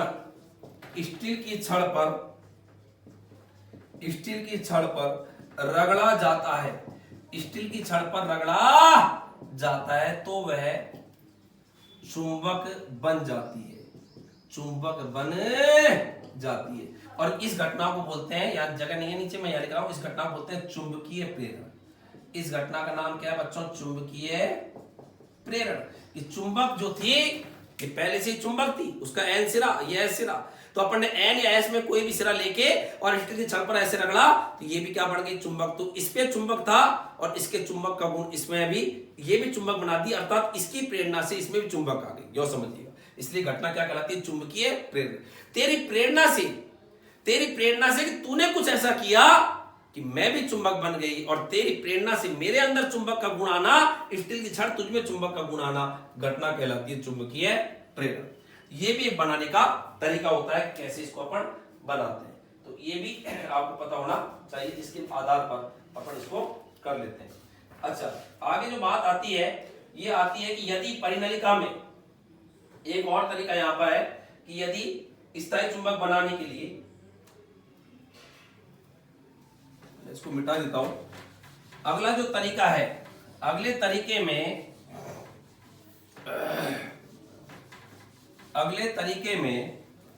यदि परिनलिका में दृष्ट धारा प्रवाहित की जाती है, तो परिनलिका के अंदर एक लोचू के पदार्थ की छड़ रखकर दृष्ट धारा प्रवाहित कर दो। मार्कर भी ऐसी है, ये तो ये रहे जेब में, मैं ढूंढ रहा हूं वहां, ये पड़े जेब में। अगला जो तरीका है नंबर 3, कि परिनलिका जो होती है, परिनलिका होती है ऐसे बेलनाकार नलिका जिसमें धारा प्रवाहित कर देते हैं, इसका नाम है धारावाही परिनलिका। इसमें यदि लोहे की कोई छड़ रख देते हैं और इसमें दृष्ट धारा प्रवाहित कर देते हैं डीसी, तो ऐसी स्थिति में भी ये क्या बन जाती है? स्थायी चुंबक बन जाती है। तो स्थायी चुंबक बनाने का एक तरीका यह भी है कि यदि परिनलिका में नियत मान की दृष्ट धारा प्रवाहित की जाती है, तो लोचुम की जो छड़ है, लोहे की जो छड़ है, ये क्या बन जाती है? चुंबक बन जाती है। तो ये भी, और ये स्प्रिंग नुमा जो आकृति है, इसको क्या बोलते हैं बच्चों? परिनलिका। अंग्रेजी में इसको बोलते हैं सोलेनॉइड। क्या बोलते हैं? सोलेनॉइड। तो ये भी स्थायी चुंबक बनाने का एक तरीका है कि जब किसी परिनलिका आप यूं याद रखो, ऐसे समझ लो एक स्प्रिंग नुमा आकृति होती है। तो स्प्रिंग नुमा आकृति होती है, वैसे तो इसकी परिभाषा दूसरी होती है कि जब किसी कुचालक बेलनाकार नलिका पर विद्युत रुद्ध तांबे के तार को लपेटा जाए तो इस प्रकार से बनी युक्ति परिणलिका कहलाती है। बट आप तो मोटे तौर पर याद रख लीजिएगा कि ऐसे इस प्रकार की बेलनाकार आकृति सी ये आपकी परिणलिका कहलाती है। उसमें यदि लोहे की छड़ रखते हैं और उसमें दृष्ट धारा डीसी को बोलते हैं डायरेक्ट करंट दृष्ट धारा पाई लिखते हैं, प्रवाहित की जाए तो उसमें भी चुंबक का गुण आ जाता है। तो ये भी आपके चुंबक जो है स्थायी चुंबक बनाने का गुण है। तो ये स्थायी चुंबक होती है। तो मैंने आपको स्थायी चुंबक बनाने के तरीके बताए। अच्छा, अब यहां पर बात आती है कि ये जो स्थायी चुंबक है इसके उदाहरण कौन कौन से हैं। हम दैनिक जीवन में स्थायी चुंबक के उदाहरण जैसे आपके छड़ चुंबक लेबोरेटरी में होती है, बार मैग्नेट, छोटी छोटी सी मैग्नेट होती है ना लेबोरेटरी में, जिनमें लिखा रहता है इधर एन और एस, छड़ चुंबक। घरों में लाउड स्पीकर चुंबक पड़ी रहती है, लंबे समय तक चुंबक का गुण होता है। जैसे नाल चुंबक, घोड़े की नाल की जैसे बनाते हैं नाल चुंबक है, तो वो भी चुंबक का गुण आ जाता है। तो ये ऐसी चुंबक, छड़ चुंबक हुई, नाल चुंबक हुई या लाउड स्पीकर चुंबक हुई, लाउड स्पीकर, जिनमें लंबे समय तक चुंबक का गुण रहता है, ये सब कैसे कहलाती है? स्थायी चुंबक। अस्थायी चुंबक क्या होती है? जो चुंबक का गुण बस थोड़ी देर तक ही दर्शाती है। अस्थायी चुंबक जैसे आपके विद्युत चुंबक अस्थायी चुंबक है। कभी आपने देखा होगा, कभी सुना विद्युत चुंबक? जब तक विद्युत धारा प्रवाहित करेंगे तब तक चुंबकीय क्षेत्र उत्पन्न होगा, और चुंबकीय क्षेत्र उत्पन्न होने के कारण विद्युत क्रेन क्या करती है? लोहे की भारी वस्तुओं को उठा लेती है। कैसे उठाती है? जैसे धारा प्रवाहित करेंगे, धारा प्रवाहित करते ही क्रेन के अंदर चुंबक का गुण आ जाता है, और चुंबक का गुण जैसे आ जाता है तो चुंबकीय क्षेत्र जो है वो लोहे की वस्तु को उठा लेता है, और जैसे धारा बंद कर देते हैं मामला खत्म। तो जो भी विद्युत चुंबक होती है ये कैसी होती है? अस्थायी चुंबक का उदाहरण है। और स्थायी चुंबक बनाने के लिए अपन छड़ चुंबक काम में ले लेते हैं। चुंबक कई प्रकार की होती है, तो परमानेंट मैग्नेट जिसमें लंबे समय तक गुण, आप तो याद रखिए, छड़ चुंबक है, डाल चुंबक है, लाउड स्पीकर की चुंबक है, ये सब की सब जो है इनसे अपन अस्थायी चुंबक बना लेते हैं, जिसके लिए अपन कठोर स्टील या मजबूत जो लोहा लेते हैं, जबकि इसके लिए नरम लोहा काम में लिया जाता है। तो इसका एक बहुत ही अच्छा उदाहरण है, और वो है विद्युत चुंबक अस्थायी चुंबक का। अच्छा, आगे जो बात आती है, यहां पर चूंकि चुंबक के बहुत सारे प्रकार हैं, तो ऐसी कौन सी चुंबक जो सामान्यतः जिसमें से क्वेश्चन पूछे जाते हैं, तो उसके बारे में यदि अपन बात करें कि ऐसे कौन से सवाल चुंबक के बारे में आए, तो यहां पर मैं बात कर रहा हूं आपसे, और वो है छड़ चुंबक के बारे में। तो सबसे ज्यादा जो क्वेश्चन आते हैं वो आते हैं छड़ चुंबक। छड़ चुंबक को बोलते हैं दंड चुंबक। दंड, छड़ से क्या दिया जाता है? दंड। ये कोई पढ़ता नहीं है तो अपन कहते हैं कि ला छड़ लेके आ, जरा दंड मिले इसको। दंड का मतलब थोड़ा सा इसको पता चले कि पढ़ता नहीं है, फिर वो हल्का सहयोग करते हैं, उसके हल्का से होता है अभी मैं पढ़ रहा हूं है, तो छड़ से दंड दिया जाता था पहले। अब तो नहीं देते, न देना चाहिए, अब तो नहीं देना चाहिए, लेकिन पहले के टाइम पे छड़ से दंड दिया जाता था। तो इसलिए नाम याद रखो, छड़ चुंबक का दूसरा नाम दंड चुंबक। तो ये जो है ये चुंबक बेस चुंबक है, इसमें से क्वेश्चन आते हैं। तो छड़ चुंबक या दंड चुंबक की क्या क्या बात है जरा सुनो। पहली बात, छड़ चुंबक में दो ध्रुव होते हैं, एन और एस, दो ध्रुव होते हैं। तो दो ध्रुव होते हैं, और एन ध्रुव को बोलते हैं धनात्मक ध्रुव। एन ध्रुव को क्या बोलते हैं बच्चों? धनात्मक ध्रुव। और एस ध्रुव को बोलते हैं ऋणात्मक ध्रुव। तो पहली बात, छड़ चुंबक में दो ध्रुव होते हैं, एन और एस। एन ध्रुव को धनात्मक ध्रुव और एस ध्रुव को क्या बोलते हैं? ऋणात्मक। दूसरा, छड़ चुंबक को जब लटकाते हैं तो छड़ चुंबक को लटकाने पर यह उत्तर दक्षिण दिशा में ठहरती है। छड़ चुंबक को कैसे लटका दो, ये हमेशा कौन दिशा में ठहरेगी? उत्तर। यूं लटका दिया ना, यूं कैसे कर आगे, तो ये सीधी यूं हो जाएगी उत्तर और दक्षिण दिशा में। इसे बोलते हैं दिशा निर्देशन गुण। दिशा निर्देशन गुण, दिशा बताने वाला गुण, निर्देशन, डायरेक्शन को निर्देशित करने वाला एक गुण। कि छड़ चुंबक को स्वतंत्रतापूर्वक लटकाने पर, छड़ चुंबक को स्वतंत्रतापूर्वक, आपने बस इसको सिंपल लटका दिया, कोई खींचातानी नहीं करी, स्वतंत्रतापूर्वक लटकाने पर यह उत्तर दक्षिण दिशा, शॉर्ट में लिख रहा हूं, एनएस दिशा में ठहरती है। एनएस दिशा में ठहरती है, और यह जो गुण है ये कौन सा गुण कहलाता है? दिशा निर्देशन गुण। और याद रखना बच्चों, छड़ चुंबक का उत्तरी ध्रुव, छड़ चुंबक का उत्तरी ध्रुव, इससे समझ लो ये लाल सा है ऊपर का, इधर का ये लाल नहीं सफेद है, तो लाल को मैं उत्तरी ध्रुव बोल रहा हूं। और छड़ चुंबक को लटकाने पर उत्तरी ध्रुव उत्तर दिशा में और दक्षिणी ध्रुव दक्षिण दिशा में ठहरता है। ये भी एक क्वेश्चन है कि छड़ चुंबक को लटकाने पर उत्तरी ध्रुव कौन दिशा में जाता है? उत्तर दिशा में, और दक्षिणी ध्रुव दक्षिण दिशा में। क्यों जाता है वो अभी आगे बता रहा हूं। तो यहां पर मैं आगे इसको बढ़ा रहा हूं कि दिशा निर्देशन गुण स्वतंत्रतापूर्वक लटकाने पर यह उत्तर दक्षिण दिशा में ठहरती है, तथा तथा क्षण चुंबक का उत्तरी ध्रुव एन ध्रुव उत्तरी ध्रुव उत्तर दिशा को तथा एस ध्रुव दक्षिण दिशा में ठहरता है या दक्षिण दिशा को बताता है, दक्षिण दिशा में ठहरता है या बताता है। तो यहां पर मैंने क्या लिखा, क्षण चुंबक का एन ध्रुव उत्तर दिशा को, एस ध्रुव दक्षिण दिशा में ठहरता है या दक्षिण दिशा को बताता है। तो ये भी आपको याद रखना है, क्वेश्चन आता है कि क्षण चुंबक का उत्तरी ध्रुव उत्तर दिशा में याद रहे और दक्षिण ध्रुव दक्षिण दिशा में। अच्छा, इसका कारण क्या है अभी मैं बताऊंगा, लेकिन इस बात को भी यहां पर ध्यान दीजिएगा। क्षण चुंबक के जो समान ध्रुव होते हैं उनमें हमेशा प्रतिकर्षण होता है, समान ध्रुवों में प्रतिकर्षण, और असमान ध्रुवों में अर्थात विजातीय ध्रुवों में आकर्षण होता है। समान प्रकृति में प्रतिकर्षण और विपरीत प्रकृति में आकर्षण होता है। तो अगली बात यहां पे लिख रहा हूं नंबर 3 यहां पर क्या है, क्षण चुंबक के विजातीय शब्दों पर भी ध्यान दीजिएगा। इसलिए मैं कहता हूं पढ़ाई करते समय भाषा शैली बहुत मजबूत होनी चाहिए। शब्दों का यदि आपको ढंग से ज्ञान नहीं है ना, तो अभी फिर पढ़ाई को समझने में दिक्कत आती है। इसलिए अच्छे शब्दों का इस्तेमाल करना सीखें कि क्षण चुंबक के विजातीय ध्रुवों, विजातीयों का मतलब होता है असमान ध्रुव। अब असमान की जगह परीक्षा में क्या कहता है, वो विजातीय कहता है। तो क्षण चुंबक के विजातीय ध्रुवों में प्रतिकर्षण, विजातीय ध्रुवों में प्रतिकर्षण तथा सजातीय ध्रुवों में तथा सजातीय मतलब समान, सजातीय समान, सजातीय ध्रुवों में विजातीय ध्रुवों में आकर्षण, विजातीय ध्रुवों में आकर्षण तथा सजातीय ध्रुवों में प्रतिकर्षण होता है। सजातीय ध्रुवों में क्या होता है, प्रतिकर्षण होता है। समान में प्रतिकर्षण और असमान में विजातीय मतलब असमान में क्या होगा, आकर्षण। जैसे एन ध्रुव के पास में एन ध्रुव लाया या एस ध्रुव के पास में एस ध्रुव लाया, तो बताओ समान है एन एस एस, तो धक्का मारेंगे। ये एन ध्रुव के पास, जैसे माना चुंबक का एन ध्रुव और ये भी एन ध्रुव, एन को ये पास लाऊंगा ना तो धक्का मार यो भागेंगे दूर, तो एन में प्रतिकर्षण होगा, दूर भागेंगे, एस एस भी दूर भागेंगे।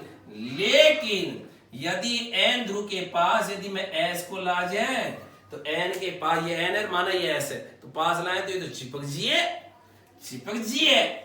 इसका मतलब है विजातीय जो ध्रुव होती है, विजातीय मतलब अलग अलग एन और एस, तो विजातीय ध्रुवों में क्या होता है बोलो, आकर्षण, और सजातीय ध्रुवों में हमेशा क्या होता है बोलो, प्रतिकर्षण। तो ये भी ध्यान रखना है कि जैसे आवेशों में नहीं होता प्लस क्यू और माइनस क्यू, इनमें क्या होगा, प्रतिकर्षण। तो समान प्रकृति के आवेशों में प्रतिकर्षण, यहां पर भी ये लिखा है कि समान का मतलब सजातीय में क्या होगा, प्रतिकर्षण, और प्लस क्यू और माइनस क्यू में क्या होता है, हमेशा आकर्षण। तो जैसे यहाँ पर प्लस क्यू माइनस क्यू है, उसकी जगह पर एन एस है, तो उसमें क्या होता है बोलो, अब तो यहाँ पर लिखा असमान, प्लस क्यू माइनस क्यू या N S, plus Q minus Q या एन और एस, तो प्लस क्यू माइनस क्यू या एन और एस, तो वही बात हो गई। और मैंने बताया भी था कि एन को धनात्मक ध्रुव, एस को ऋणात्मक ध्रुव। और बताओ ये असमान प्रकृति के हैं, और असमान प्रकृति का मतलब विजातीय है, और उनमें क्या होता है बोलो, आकर्षण। तो विजातीय ध्रुवों में आकर्षण और सजातीय मतलब समान प्रकृति के ध्रुवों में हमेशा क्या होता है, प्रतिकर्षण होता है। अच्छा, अब बात यहां पर यह आती है, यदि मैं आपसे पूछूं यहां पर अगली बात कि जब क्षण चुंबक को हम लटकाते हैं, तो क्षण चुंबक को लटकाने पर क्षण चुंबक का उत्तरी ध्रुव उत्तर दिशा में होता है और दक्षिणी ध्रुव दक्षिण दिशा में होता है। आप एक क्वेश्चन के बारे में जरा सोचिएगा और इसका आंसर थोड़ा दिमाग में डेवलप करने की कोशिश कीजिएगा। ये क्षण चुंबक का लाल वाला उत्तरी ध्रुव है और ये सफेद वाला दौड़ा ये माना दक्षिणी ध्रुव है, ये उत्तरी ध्रुव है। जब इसको लटकाते हैं ना, तो उत्तरी ध्रुव उत्तर दिशा में जाता है और दक्षिणी ध्रुव दक्षिण दिशा में जाता है। जबकि उत्तर में तो क्या होना चाहिए, प्रतिकर्षण। अभी बताया था मैंने, एन में क्या होता है, प्रतिकर्षण। उत्तरी ध्रुव और उत्तरी ध्रुव, ये क्षण चुंबक का उत्तरी ध्रुव और उत्तर दिशा, तो उत्तरी ध्रुव और उत्तर दिशा में प्रतिकर्षण होना चाहिए, और दक्षिण ध्रुव और दक्षिण दिशा में प्रतिकर्षण होना चाहिए। लेकिन होता क्या है, जब लटकाते हैं ना, तो क्षण चुंबक का उत्तरी ध्रुव उत्तर दिशा में ही जाता है, जबकि नियम अनुसार उत्तरी दिशा में, सोचने के हिसाब से उत्तरी दिशा में कौन सा ध्रुव जाना चाहिए, दक्षिणी ध्रुव, और दक्षिण दिशा में कौन सा ध्रुव जाना चाहिए, उत्तरी ध्रुव। लेकिन उत्तरी ध्रुव हमेशा उत्तर दिशा में ही जाता है, उत्तर दिशा में ठहरता है। लटका के देखना, क्षण चुंबक का उत्तरी ध्रुव हमेशा उत्तर दिशा में ठहरता है, जबकि उत्तर दिशा में कौन सा जाना चाहिए? दक्षिणी ध्रुव। तभी तो वहां पर आकर्षण होगा। जबकि समान में तो प्रतिकर्षण होना चाहिए। तो छड़ चुंबक को लटकाने पर उत्तरी ध्रुव, छड़ चुंबक को लटकाने पर उत्तरी ध्रुव उत्तर दिशा में और दक्षिणी ध्रुव दक्षिण दिशा में क्यों ठहरता है? उल्टा क्यों नहीं ठहरता? और उल्टा ही जैसे सोचे तो उल्टा ही ठहरना चाहिए। ऐसा क्या कारण है? क्वेश्चन यहां पर यह है कि छड़ चुंबक का उत्तरी ध्रुव सदैव उत्तर दिशा में ही ठहरता है और दक्षिण ध्रुव हमेशा दक्षिण दिशा में ठहरता है, जबकि समान में तो प्रतिकर्षण होना चाहिए। लेकिन ऐसा क्यों होता है तो जरा समझिएगा। और इसका कारण यह है कि पृथ्वी जो है ये भी एक चुंबक की भांति व्यवहार करती है। Earth behave as a magnet, earth behave like a magnet, एक चुंबक की तरह व्यवहार करती है। अर्थ धरती को एक चुंबक माना है, तो धरती जो है एक चुंबक की तरह व्यवहार करती है। और धरती को चुंबक माना है, धरती चुंबक की तरह व्यवहार करती है। धरती को एक चुंबक कहा गया है, चुंबक की तरह व्यवहार करती है। और धरती में जो धातु है ये द्रव अवस्था में भी है, क्योंकि धरती बहुत गर्म है। तो धरती में बहुत सारे धातु हैं जो द्रव अवस्था में भी है। तो और जब धरती घूमती है तो धातु भी घूम रहे हैं, उनके साथ साथ धातुओं का द्रव भी घूम रहा है। पिघली अवस्था में धातु है वो भी घूम रहे हैं। तो धरती के रोटेशन के कारण, घूर्णन के कारण, जब पूरे के पूरे धातु जो है, जो कुछ ठोस है कुछ द्रव अवस्था में, जब वो घूमते हैं तो वहां पर एक संवहनी धारा बनती है और धारा के कारण धरती के अंदर उत्पन्न होता है चुंबकीय क्षेत्र। और ऐसा लगता है जैसे धरती तेरे अंदर कोई जनरेटर बैठा है।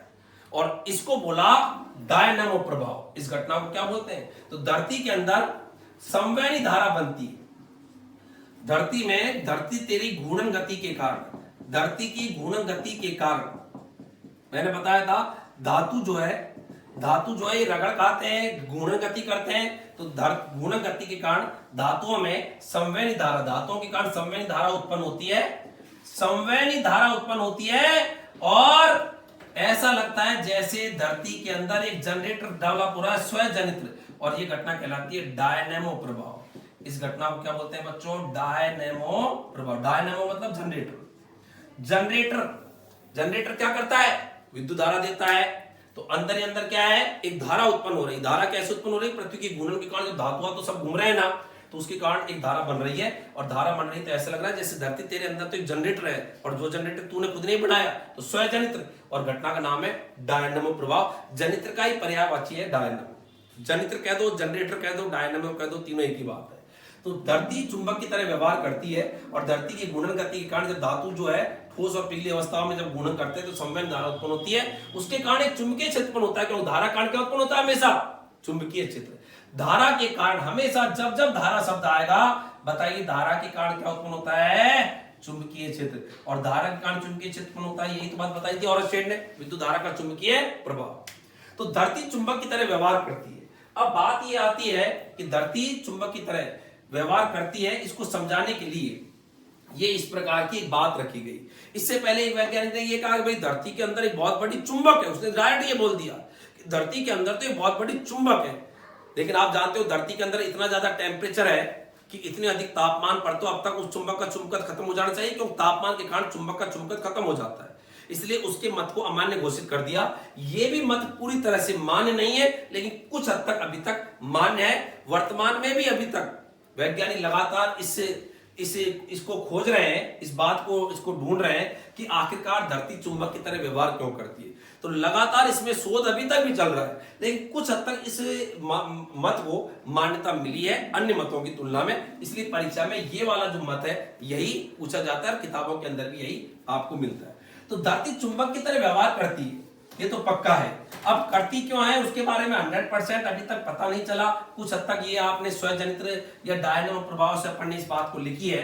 लेकिन जब धरती चुंबक की तरह व्यवहार करती है तो देखो मैं बता रहा हूं कि क्यों छठ चुंबक का उत्तरी ध्रुव उत्तर दिशा में और दक्षिण ध्रुव दक्षिण दिशा में ठहरता है। उसका क्या कारण है जरा समझ लेना। यहां पर ये मैंने धरती बनाई और धरती के अंदर ये दो ध्रुव बना दिए धरती की, उत्तरी ध्रुव और दक्षिणी ध्रुव। कभी मैप में देखना आप, मैप में या ग्लोब में देखना, ग्लोब में ऊपर उत्तरी ध्रुव और नीचे दक्षिण ध्रुव। नक्शा भी जब अपन पढ़ते हैं तो ऊपर उत्तर और नीचे दक्षिण, इधर पूरा और इधर पश्चिम। तो ये दक्षिणी ध्रुव, जिनको अपन दिशा भी बोल देते हैं। अब धरती के चुंबकीय ध्रुव, धरती की जो दिशा होती है उनके अपोजिट होते हैं। ये उत्तरी ध्रुव या दिशा और ये दक्षिणी ध्रुव या दिशा जो है, इनके विपरीत धरती के चुंबकीय ध्रुव होते हैं। धरती के चुंबकीय ध्रुव एक अलग चीज है और धरती के चुंबकीय ध्रुव उल्टे होते हैं। उल्टे होते हैं का मतलब क्या है, जिधर आप उत्तरी ध्रुव या उत्तर दिशा बोल रहे हो ना, जिधर आप उत्तर दिशा बोल रहे हो ना, उधर धरती का होता है दक्षिणी चुंबकीय ध्रुव। ये है मेन बात, दक्षिणी चुंबकीय ध्रुव, चू कर दिया चुंबकीय ध्रुव। और जिधर दक्षिण दिशा है ना, उधर धरती का है उत्तरी चुंबकीय ध्रुव, उत्तरी चुंबकीय ध्रुव। ये धरती का ही डायग्राम है, धरती का मैं बना रहा हूं। धरती में वापिस समझ लीजिएगा, धरती में दो दिशा है, उत्तर दिशा दक्षिण दिशा। और जिधर धरती के अपन दिशा बोल रहे हैं, उत्तर दिशा दक्षिण दिशा, उसके अपोजिट धरती के दो चुंबकीय ध्रुव होते हैं। जिधर उत्तरी ध्रुव या दिशा है, उधर तो है धरती का दक्षिणी चुंबकीय ध्रुव। तो चुंबकीय ध्रुव धरती की दिशा ध्रुव जो प्राकृतिक ध्रुव है उनके जस्ट अपोजिट होते हैं। तो प्राकृतिक ध्रुव उत्तरी ध्रुव या दिशा, उसके अपोजिट धरती का दक्षिणी चुंबकीय ध्रुव है। और जिधर अपन दक्षिणी ध्रुव या दिशा बोल रहे हैं, उधर पृथ्वी का उत्तरी चुंबकीय ध्रुव है। अब देखो, चुंबक को लटकाने पर चुंबक तो बिल्कुल सही काम कर रही है। ये चुंबक अपन ने छड़ चुंबक को लटकाया, तो छड़ चुंबक को लटकाया तो ये माना उसका एन सिरा है और ये सिरा एस। तो बताओ, छड़ चुंबक का उत्तरी ध्रुव, एन का मतलब उत्तरी ध्रुव, बताओ किससे आकर्षित होगा? दक्षिणी चुंबकीय ध्रुव से, क्योंकि चुंबकीय ध्रुव तो चुंबकीय ध्रुव से आकर्षित होगा नहीं। लेकिन बताओ उधर दिशा कौन सी बताएगा? वो उत्तर दिशा। छड़ चुंबक का उत्तरी ध्रुव दक्षिणी चुंबकीय ध्रुव से आकर्षित हो गया, लेकिन बताओ उधर दिशा कौन सी है? उत्तर दिशा। ऐसे ही देखो, छड़ चुंबक का दक्षिणी ध्रुव बताओ आकर्षित किससे हो गया? पृथ्वी के उत्तरी चुंबकीय ध्रुव से, लेकिन उधर बताओ दिशा कौन सी है? दक्षिण दिशा। तो इसलिए कहते हैं कि छड़ चुंबक का उत्तरी ध्रुव उत्तर दिशा को और दक्षिणी ध्रुव दक्षिण दिशा को दर्शाता है। तो छड़ चुंबक का उत्तरी ध्रुव उत्तर दिशा में, दक्षिणी ध्रुव दक्षिण दिशा को दर्शाता है। क्योंकि जिधर उत्तरी ध्रुव है, उधर बताओ पृथ्वी का कौन सा चुंबकीय ध्रुव है? दक्षिणी चुंबकीय ध्रुव। तो ये उत्तरी ध्रुव पृथ्वी के दक्षिणी चुंबकीय ध्रुव से आकर्षित हो गया, लेकिन उधर बताओ दिशा कौन सी है? दिशा है वहां पर उत्तर दिशा। ऐसे छड़ चुंबक का दक्षिणी चुंबकीय ध्रुव दक्षिणी चुंबकीय ध्रुव दक्षिण दिशा को बता रहा है, लेकिन जिधर दक्षिण दिशा है उधर बताओ पृथ्वी का कौन सा चुंबकीय ध्रुव है? उत्तरी चुंबकीय ध्रुव। तो उत्तरी चुंबकीय ध्रुव और छड़ चुंबक का दक्षिण चुंबकीय ध्रुव आकर्षित हो गया, लेकिन दिशा कौन सी है वहां पर? दक्षिण दिशा है। तो कुल मिला के आपको यहां पर ध्यान रखना है कि पृथ्वी के अंदर जो प्राकृतिक ध्रुव या दिशा होती है, जिसके अपोजिट पृथ्वी के चुंबकीय ध्रुव होते हैं। और छड़ चुंबक तो बेचारी सही काम कर रही थी, उत्तरी ध्रुव दक्षिणी चुंबकीय ध्रुव की तरफ और दक्षिणी ध्रुव उत्तरी चुंबकीय ध्रुव से आकर्षित हो रहा है, लेकिन उधर दिशा कौन सी होती है? तो जिधर उत्तरी ध्रुव होता है तो दक्षिण चुंबकीय ध्रुव से आकर्षित हो गया, लेकिन दिशा है उत्तरी दिशा। और जिधर उत्तरी दक्षिणी ध्रुव होता है वो पृथ्वी के उत्तरी चुंबकीय ध्रुव से आकर्षित हो गया, लेकिन उधर दिशा कौन सी? दक्षिणी चुंबकीय दक्षिण ध्रुव या दक्षिण दिशा होती है। तो ये कारण है जिसके कारण की स्वतंत्रता पूर्व लटकी चुंबक हमेशा उत्तर दक्षिण दिशा में ठहरती है। और आप कहोगे छड़ चुंबक की और क्या क्या खूबी है? छड़ चुंबक में जो दो ध्रुव होते हैं एन और एस, ये होता है एन और ये क्या होता है एस।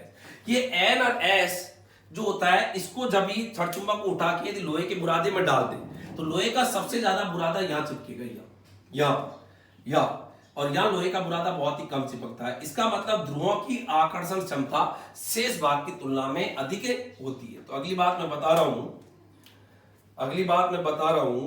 छड़ चुंबक के ध्रुवों की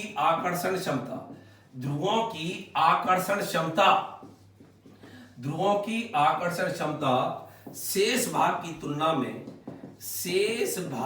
की तुलना में अधिक होती है। शेष भाग की तुलना में क्या होती है? अधिक होती है। तो शेष भाग की तुलना में अधिक होती है। सब ज्यादा लोहे का बुरादा यहां चिपकता है, यहां चिपकेगा लेकिन कम चिपकेगा। अगली बात, दोनों की आकर्षण क्षमता समान होती है, जितनी इसकी होती है उतनी इसकी होती है। और ध्रुवों की जो आकर्षण क्षमता होती है इसे बोलते हैं ध्रुव सामर्थ्य। तो यहां पर अगली बात, ध्रुवों की आकर्षण क्षमता को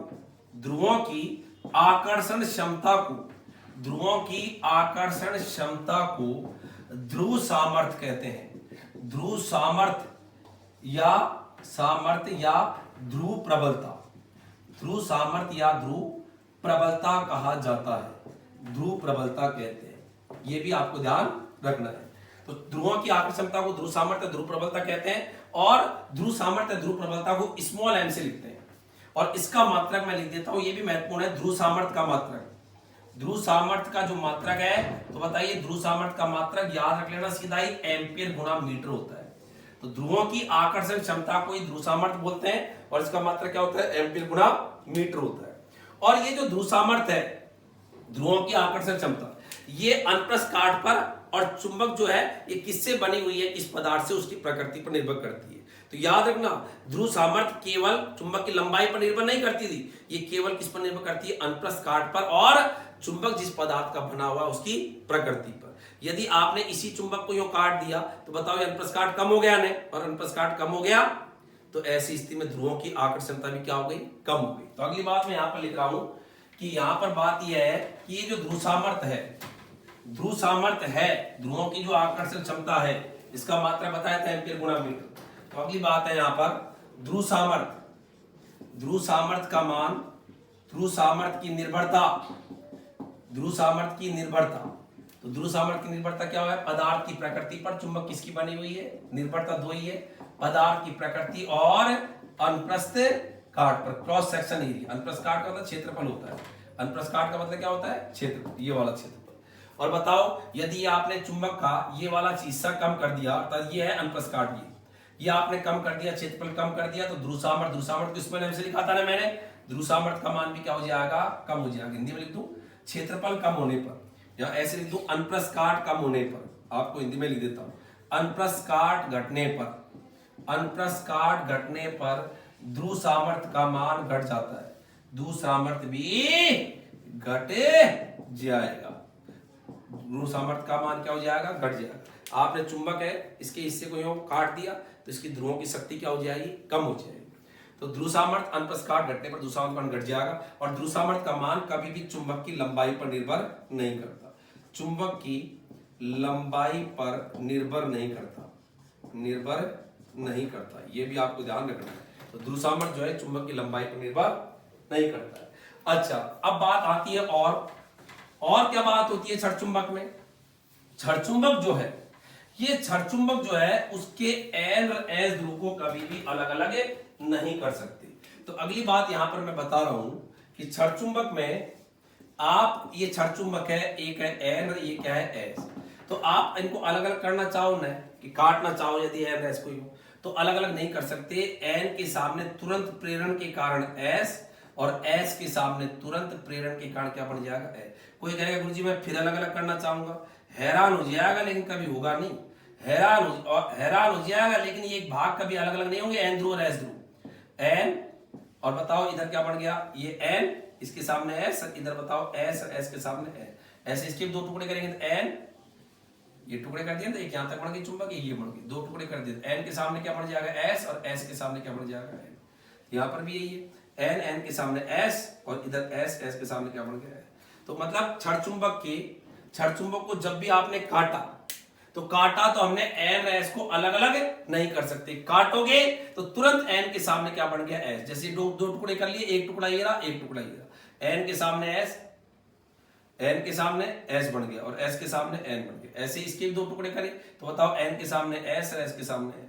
अर्थात क्षण चुंबक के ध्रुव हमेशा युग्म में पाए जाते हैं, और इसी घटना को बोलते हैं युग्म में उपस्थिति। क्षण चुंबक के एन और एस ध्रुव युग्म में मिलते हैं, युग्म का अर्थ जोड़े में मिलते हैं, कपल जोड़े में पाए जाते हैं। एकल ध्रुव का अस्तित्व संभव नहीं है, अकेला ध्रुव कभी भी नहीं मिलेगा। हाँ, एकल आवेश मिल सकता है, प्लस क्यू मिल सकता है, माइनस क्यू मिल सकता है, लेकिन चुंबक तेरा एकल ध्रुव नहीं मिल सकता। इसलिए अगली बात मैं फिर लिखना चाहूंगा, एकल चुंबकीय ध्रुव का अस्तित्व संभव नहीं है। तो एकल चुंबकीय ध्रुव का अस्तित्व संभव नहीं है।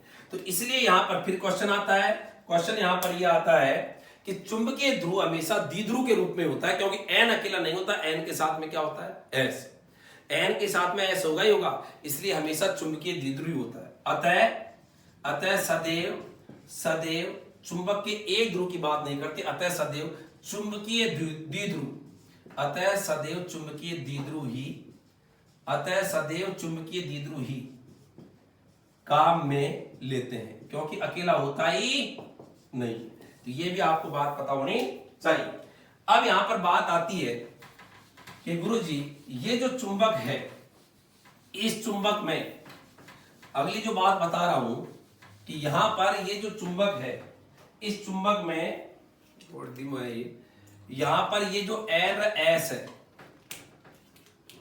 ये एन एस है, तो ये एन और एस जो ध्रुव होते हैं ना, ये थोड़े अंदर होते हैं सिरे से। सिरे तो ये रहे, उससे थोड़े अंदर होते हैं। थोड़ा अंदर और बढ़ा देता हूं मैं, ये बढ़ा दिया। एन एस सिरे, एन एस ध्रुव बिल्कुल एग्जैक्ट सिरे पर नहीं होते, सिरे से कुछ अंदर होते हैं। और एन एस के बीच की ये जो दूरी है, इसे बोलते हैं चुंबक की प्रभावकारी लंबाई। तो ये कहलाती है चुंबक की प्रभावकारी लंबाई। चुंबक की प्रभावकारी लंबाई कहलाती है। और ये जो पूरा है, ये कहलाता है चुंबक की वास्तविक लंबाई। ये कहलाती है चुंबक की वास्तविक लंबाई। चुंबक की वास्तविक लंबाई, वास्तविक लंबाई कोई ज्यामितीय लंबाई बोलते हैं, ज्योमेट्रिकली लेंथ, ज्यामितीय लंबाई। वास्तविक लंबाई है ज्यामितीय लंबाई। तो याद रखना, एन एस ध्रुव बिल्कुल सिरे पर नहीं होते, सिरे से कुछ अंदर होते हैं। और एन एस ध्रुवों के बीच की दूरी चुंबक की प्रभावकारी लंबाई, और चुंबक की जो टोटल लंबाई होती है उसे बोलते हैं चुंबक की वास्तविक लंबाई। अब बताओ बड़ी लंबाई कौन सी है? अरे बड़ी लंबाई लौटी कौन सी है लंबी? तो लौटी लंबाई कौन सी? वास्तविक लंबाई। वास्तविक लंबाई तो बड़ी होती है और प्रभावकारी लंबाई थोड़ी छोटी होती है। तो एक सूत्र भी है, और सूत्र यहां पर क्या है? चुंबक की प्रभावकारी लंबाई, चुंबक की प्रभावकारी लंबाई बराबर 5/6 सूत्र है गुणा वास्तविक लंबाई। मैं यहां पर बोल भी रहा हूं, थोड़ा डिम है तो आप इसको देख लीजिएगा। चुंबक की प्रभावकारी लंबाई बराबर होता है 5/6 गुणा वास्तविक लंबाई। प्रभावकारी लंबाई वास्तविक लंबाई की 5/6 होती है। तो एक क्वेश्चन का आंसर दीजिएगा। क्वेश्चन यहां पर यह है, यदि चुंबक की प्रभावकारी लंबाई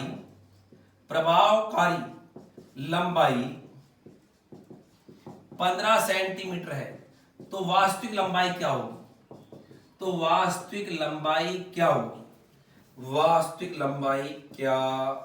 ये क्वेश्चन है।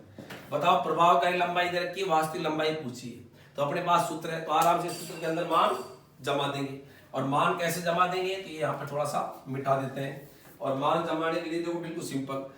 बताओ, प्रभावकारी लंबाई दे रखी है 15, तो प्रभावकारी लंबाई से क्या लिख दूंगा मैं? 15। 5/6 गुणा, निकालनी क्या है बोलो? वास्तविक लंबाई। अब इसको सॉल्व कर लोगे तो बताओ, वास्तविक लंबाई बराबर क्या हो जाएगा? 15 गुणा 6/5।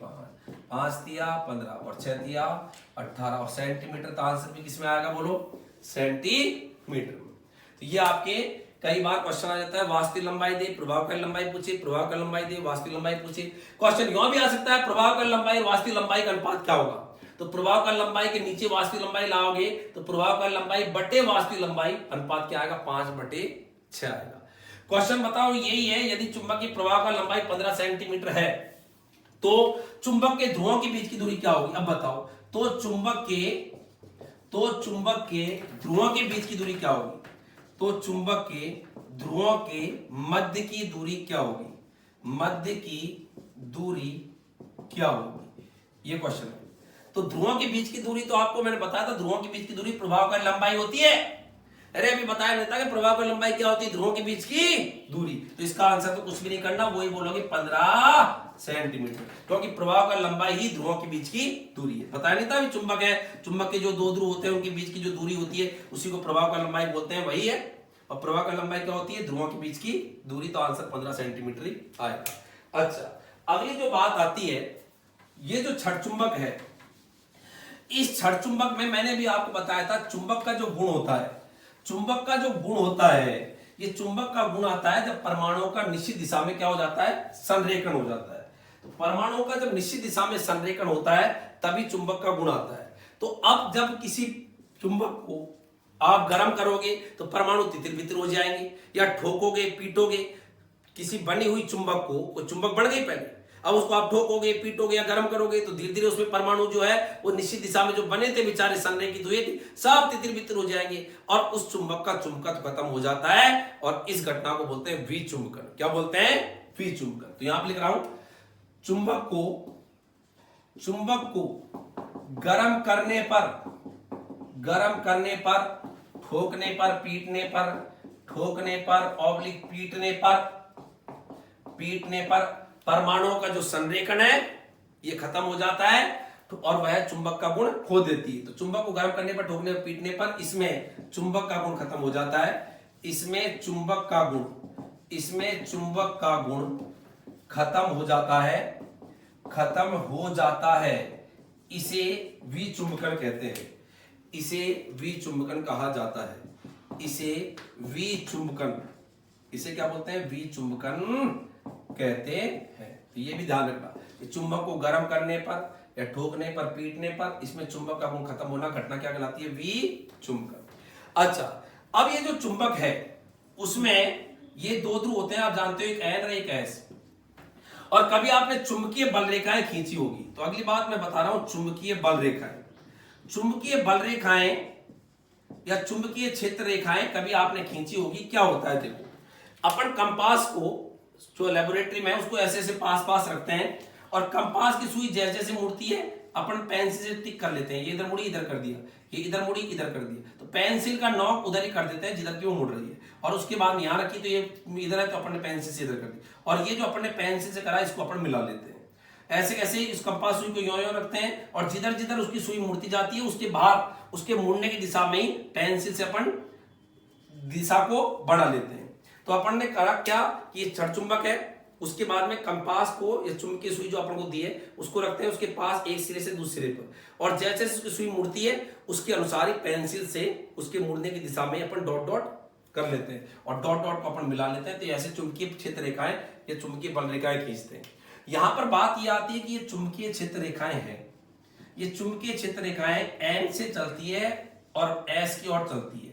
तो ये क्वेश्चन आता है, चुंबकीय क्षेत्र रेखाओं की दिशा, चुंबकीय क्षेत्र रेखाओं की दिशा हमेशा एन से, चुंबक के बाहर ये हमेशा एन से एस की ओर होती है, और चुंबक के अंदर पूछे तो ये होती है एस से एन की ओर। तो चुंबकीय क्षेत्र रेखाएं चुंबक के बाहर, ये क्वेश्चन फिर बना, चुंबकीय क्षेत्र रेखाएं चुंबक के बाहर एन से एस की ओर, चुंबक के बाहर एन से एस की ओर होती है। इनकी दिशा एन से कहां होती है? एस की ओर होती है। इनकी दिशा कोई पूछे तो, और कोई तुमसे पूछे कि चुंबक के अंदर इनकी दिशा क्या होती है, तो चुंबकीय बल रेखाओं की दिशा चुंबक के अंदर बोलो क्या होती है? एस से एन की ओर। उल्टी हो गई ना, एस से एन की ओर होती है, एस से एन की ओर होती है। इसका मतलब चुंबकीय क्षेत्र रेखाएं बंद वक्र बनाती है। क्या बनाती है? ये बंद वक्र। तो यहां पर अगली बात लिखूं मैं कि ये बंद वक्र बनाती है। क्या बनाती है? ये बंद वक्र बनाती है, पूरा एक बंद वक्र बन गया। अब बताओ, सभी बल रेखाएं यहीं से निकलेगी और सभी यहीं पर आएगी, तो और यहां तो ऐसे दूर दूर रहेगी, ये यो नीचे भी ऐसे रहेगी, लेकिन आएगी तो सब यहीं और सभी यहीं से निकलेगी। तो इसलिए सबसे ज्यादा चुंबकीय बल रेखाएं सबसे नजदीक बताओ कहां होती है? ध्रुवों पर। तो इसलिए ध्रुवों पर चुंबकीय क्षेत्र का मान सबसे ज्यादा होता है। यही कारण है कि जब चुंबक को लोहे के बुरादे में डालते हैं तो सबसे ज्यादा बुरादा कहां से पकता है? बोलो, ध्रुवों पर। क्योंकि सबसे ज्यादा चुंबकीय क्षेत्रों की जो चुंबकीय बल रेखाओं की जो सघनता है वो कहां होती है? ध्रुवों पर। ध्रुवों के बाहर अपन इधर जाते हैं तो चुंबकीय क्षेत्र रेखाएं दूर दूर होती है। इसलिए चुंबक को लोहे के बुरादे में डालने पर सबसे ज्यादा लोहे का बुरादा कहां चिपकता है? ध्रुवों पर चिपकता है। और ये जो चुंबकीय क्षेत्र रेखाएं हैं, ये इनका काम क्या है? तो चुंबकीय क्षेत्र रेखाओं के किसी भी बिंदु पर यदि हम स्पर्श रेखा खींचते हैं, चुंबकीय क्षेत्र रेखाओं के किसी भी बिंदु पर यदि हम स्पर्श रेखा खींचते हैं, तो अगली बात यहां पर मैं बता रहा हूं कि चुंबकीय क्षेत्र रेखाओं के किसी बिंदु पर चुंबकीय क्षेत्र रेखा या बल रेखा के किसी बिंदु पर स्पर्श रेखा खींचने पर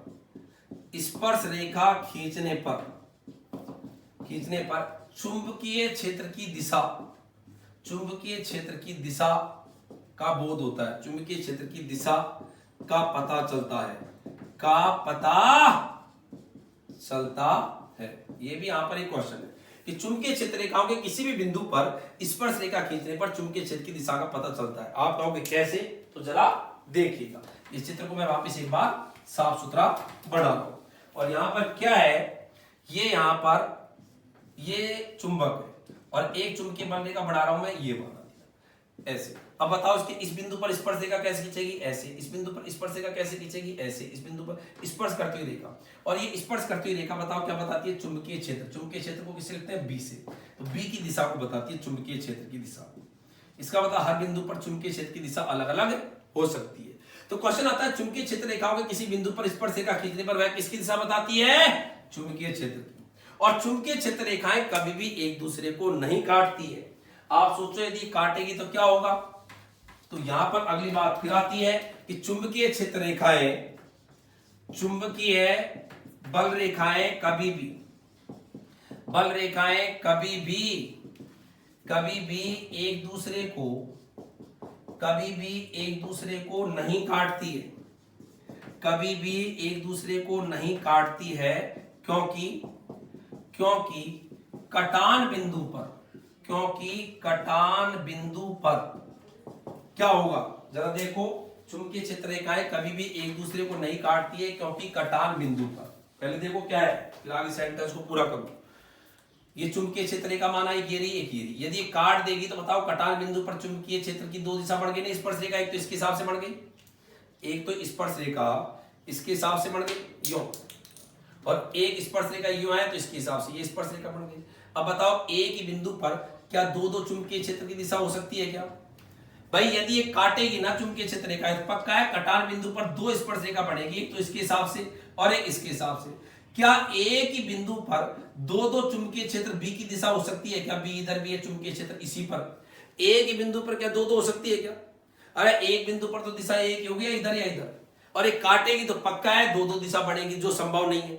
इसलिए कभी भी एक दूसरे को नहीं काटती है। तो चुंबकीय बल रेखाएं कभी भी एक दूसरे को नहीं काटती है क्योंकि कटान बिंदु पर चुंबकीय क्षेत्र की तीव्रता की दिशा, चुंबकीय क्षेत्र की तीव्रता की दिशा, चुंबकीय क्षेत्र की तीव्रता की दिशा एक से अधिक होगी। दिशा एक से अधिक होगी। दिशा क्या है, एक से अधिक होगी, जो असंभव है, जो क्या है, असंभव है। इसलिए कभी भी ये एक दूसरे को नहीं काटती है। ये भी आपको ध्यान रखना है। अब यहां पर बात आती है कि एक और बात यहां पर बहुत महत्वपूर्ण बात यह है कि आपने कभी देखा होगा, जैसे मैंने यहां पर एक चुंबक लटका दी, ये चुंबक लटकाई, ठीक है, ये एन है और ये एस है, और इसके पास में मैं किसी वस्तु को लेके आया और वस्तु को लाया, और जिस वस्तु को लाया वो वस्तु इससे चिपक गई। क्वेश्चन यहां पर यह है, चुंबक को लटका दिया, उसके पास में किसी को लेके आया, पता नहीं क्या है ये वस्तु है या चुंबक है, पता नहीं क्या है, यही क्वेश्चन है ये, कि जिसको मैं लेके आया वो वस्तु है चुंबक है, मुझे यही पता करना है। और पता करने में क्या हुआ, जिसको मैं लाया ना वो उससे चिपक गई। तो बताओ चिपक गई तो बताओ ये वस्तु है कि चुंबक है। एक लटकी हुई चुंबक के पास किसी को लाने पर यदि वह जो चीज आप लेके आए वो चुंबक से चिपक जाती है तो बताओ यह लोहयुक्त वस्तु है, लोहा है, लोहयुक्त वस्तु है या चुंबक है। तो आप कहोगे दोनों बात हो सकती है, लोहा भी चिपक सकता है, अरे लोहा जो है वो भी चिपक सकता है, और हो सकता है चुंबक और चुंबक का उल्टा ध्रुव एन ध्रुव हो तो वो भी यदि इसके पास लाएंगे तो चिपक जाएगा। तो आकर्षण यदि हुआ, आकर्षण यदि हुआ तो आकर्षण में तो दोनों बातें हैं। आकर्षण में तो यदि लटकी हुई चुंबक है उसके पास में मैं किसी को लेके आया और जिसको लेके आया उससे चिपक गई, तो बताओ ये चीज लोहा है या चुंबक है। तो ये चुंबक भी हो सकती है और ये लोहा भी हो सकता है, क्योंकि लोहा भी चुंबक से आकर्षित हो रहा है, और चुंबक जो है उसका हो सकता है उल्टा ध्रुव है, जो आप लेके आ रहे हो वो उससे आकर्षित। तो आकर्षण में दोनों बातें हैं, आकर्षण में तो लोहे की वस्तु भी हो सकती है और चुंबक भी हो सकती है। लेकिन यदि लटकी हुई चुंबक के पास में, ये चुंबक लटक रही है और लटकी हुई चुंबक के पास में किसी को लेके आने पर यदि प्रतिकर्षण ही हो रहा है, यदि धक्का ही पड़ रहा है, प्रतिकर्षण ही हो रहा है, तो पक्का है जिसको आप लाए वो लोहा तो नहीं हो सकता, फिर पक्का है बताओ क्या चीज होगी, ये चुंबक होगी। तो बताओ यदि चुंबक लटकी हुई है और लटकी हुई चुंबक के पास, ये चुंबक लटकी हुई है उसके पास में मैं किसी को लाया और एक प्रतिकर्षण हो रहा है, तो प्रतिकर्षण लोहे में तो नहीं हो सकता, नहीं, प्रतिकर्षण इसमें होगा चुंबक में, और चुंबक के भी कैसे ध्रुव है, ये समान ही होंगे। ये समान दूरी। तो प्रतिकर्षण में तो पक्का है चुंबक की होगी, लेकिन आकर्षण में आपने लटकी हुई चुंबक के पास में किसी को लेके गए और लेके गए तो बताओ वो लोहा है चुंबक है आकर्षण में? तो आकर्षण में दोनों बातें हैं, लोहा भी हो सकता है और चुंबक भी हो सकती है, लेकिन प्रतिकर्षण में केवल क्या होगी? चुंबक। इसलिए यहां पर फिर एक महत्वपूर्ण बात आई कि प्रतिकर्षण ही चुंबकत्व का निश्चित परीक्षण है। बहुत महत्वपूर्ण क्वेश्चन, सीटेट में भी कई बार आया हुआ। प्रतिकर्षण ही चुंबकत्व का, सीटेट में भी आया है। सीटेट जो पात्रता परीक्षा होती है, केंद्रीय पात्रता शिक्षक पात्रता परीक्षा, प्रतिकर्षण ही चुंबकत्व का, प्रतिकर्षण ही चुंबकत्व का निश्चित परीक्षण। कन्फर्म टेस्ट यदि आपको चुंबक का करना है तो आकर्षण नहीं है, क्योंकि आकर्षण में तो लोहा भी हो सकता है और चुंबक भी हो सकती है, तो आप दोनों में से कोई भी नहीं बता सकते आंसर क्या है। लेकिन प्रतिकर्षण में पक्का है चुंबक ही होगी। तो लटकी हुई चुंबक के पास में किसी को लाने पर यदि प्रतिकर्षण है तो पक्का है वो चुंबक होगी, लेकिन लटकी हुई चुंबक के पास में किसी को लाने पर यदि आकर्षण है तो लोहा भी हो सकता है और चुंबक भी हो सकती है। तो ये सेंटेंस, ये लाइन यही आता है सत्य और असत्य कथन में कि प्रतिकर्षण ही चुंबकत्व का निश्चित परीक्षण है, कि ये लाइन बिल्कुल सही है। अच्छा, जो पदार्थ चुंबक से आकर्षित होते हैं उन्हें अपन चुंबकीय पदार्थ कहते हैं। अगली बात मैं बता रहा हूं, तो चुंबक से आकर्षित होने वाले पदार्थ, जो भी चुंबक से आकर्षित होते हैं उन्हें अपन चुंबकीय पदार्थ कहते हैं। तो अगली बात यहां पर, जो पदार्थ, डिम हो गए मार्कर थोड़े से, जो पदार्थ चुंबक से आकर्षित होते हैं, जो पदार्थ चुंबक से आकर्षित होते हैं उन्हें चुंबकीय पदार्थ कहते हैं। उन्हें क्या बोलते हैं? चुंबकीय पदार्थ। जैसे निकल, लोहा, कोबाल्ट, निकल, ये सब आपके चुंबकीय पदार्थ है। गैडोलिनियम, ये सब आपके चुंबकीय पदार्थ है। और जो पदार्थ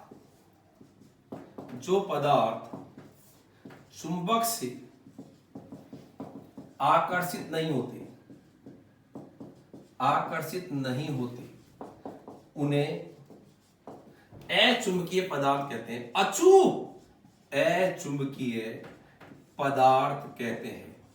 अचुंबकीय पदार्थ कहते हैं। तो जैसे आपके कागज है, लकड़ी है, प्लास्टिक है। एग्जांपल लिख दूं मैं यहां पर, कागज, लकड़ी, प्लास्टिक, ये सब क्या कहलाते हैं? अचुंबकीय पदार्थ। तो जो चुंबक से आकर्षित होते हैं उन्हें क्या बोलते हैं? चुंबकीय पदार्थ। और जो चुंबक से आकर्षित नहीं होते उन्हें क्या बोलते हैं? अचुंबकीय पदार्थ। अच्छा, तो ये भी आपको पता होना चाहिए। तो अचुंबकीय पदार्थ, अचुंबकीय, अणु नहीं है, अचुंबकीय पदार्थ जो चुंबक से आकर्षित नहीं होते, और जो चुंबक से आकर्षित होते हैं उन्हें अपन क्या बोलते हैं? चुंबकीय पदार्थ कहते हैं। अच्छा, चुंबक के ध्रुवों के बीच में जो बल लगता है उसको दिया था कूलॉम ने। तो अगली बात आती है चुंबक के ध्रुवों के मध्य लगने वाला बल। चुंबक के ध्रुवों के मध्य लगने वाला बल कूलॉम के द्वारा दिया गया। कूलॉम के द्वारा दिया गया।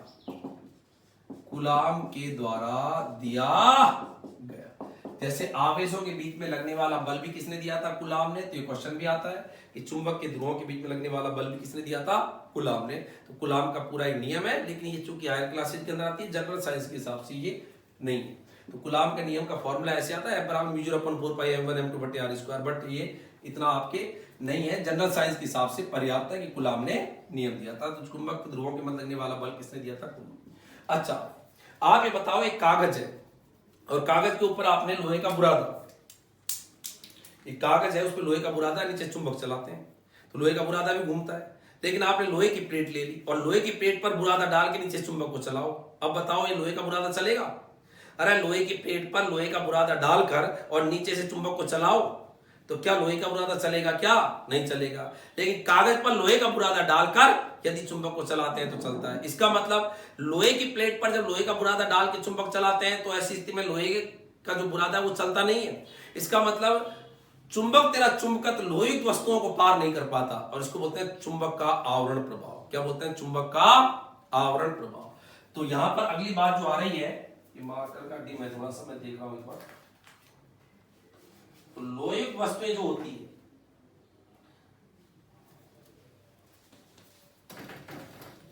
लोहयुक्त वस्तु, आज मैं शायद नहीं बोली, थोड़ी सी जो क्या डाउन हो गए, बार बार दिक्कत आ रही है। लोहयुक्त वस्तु, फिर मरियम है यही, लोहयुक्त वस्तु, लोहे की वस्तुओं में से चुंबक का चुंबकत्व, चुंबक का चुंबकत्व पार नहीं हो पाता, पार नहीं हो पाता। चुंबक का आवरण प्रभाव, चुंबक का आवरण, आवरण हो गया एक तरह से, चुंबक का आवरण प्रभाव होता है कि लोहे की वस्तुओं से चुंबक का चुंबकत्व पार नहीं हो पाता। इसलिए फिर क्वेश्चन है, यदि किसी सुग्राही उपकरण को, कि बहुत ज्यादा कोई सेंसिटिव है भाई, एक चुंबक से जल्दी से प्रभावित हो जाए, तो उसको अपन क्या करेंगे, लोहे के डिब्बे में बंद कर देंगे। लोहे के डिब्बे में बंद करने से क्या होगा कि यदि किसी सुग्राही उपकरण को, जैसे कोई सुग्राही उपकरण है, सुग्राही का मतलब चुंबकीय क्षेत्र से जल्दी से प्रभावित होता है, कोई उपकरण है या कोई वस्तु है, तो इसको अपन ने लोहे के डिब्बे में बंद कर दिया।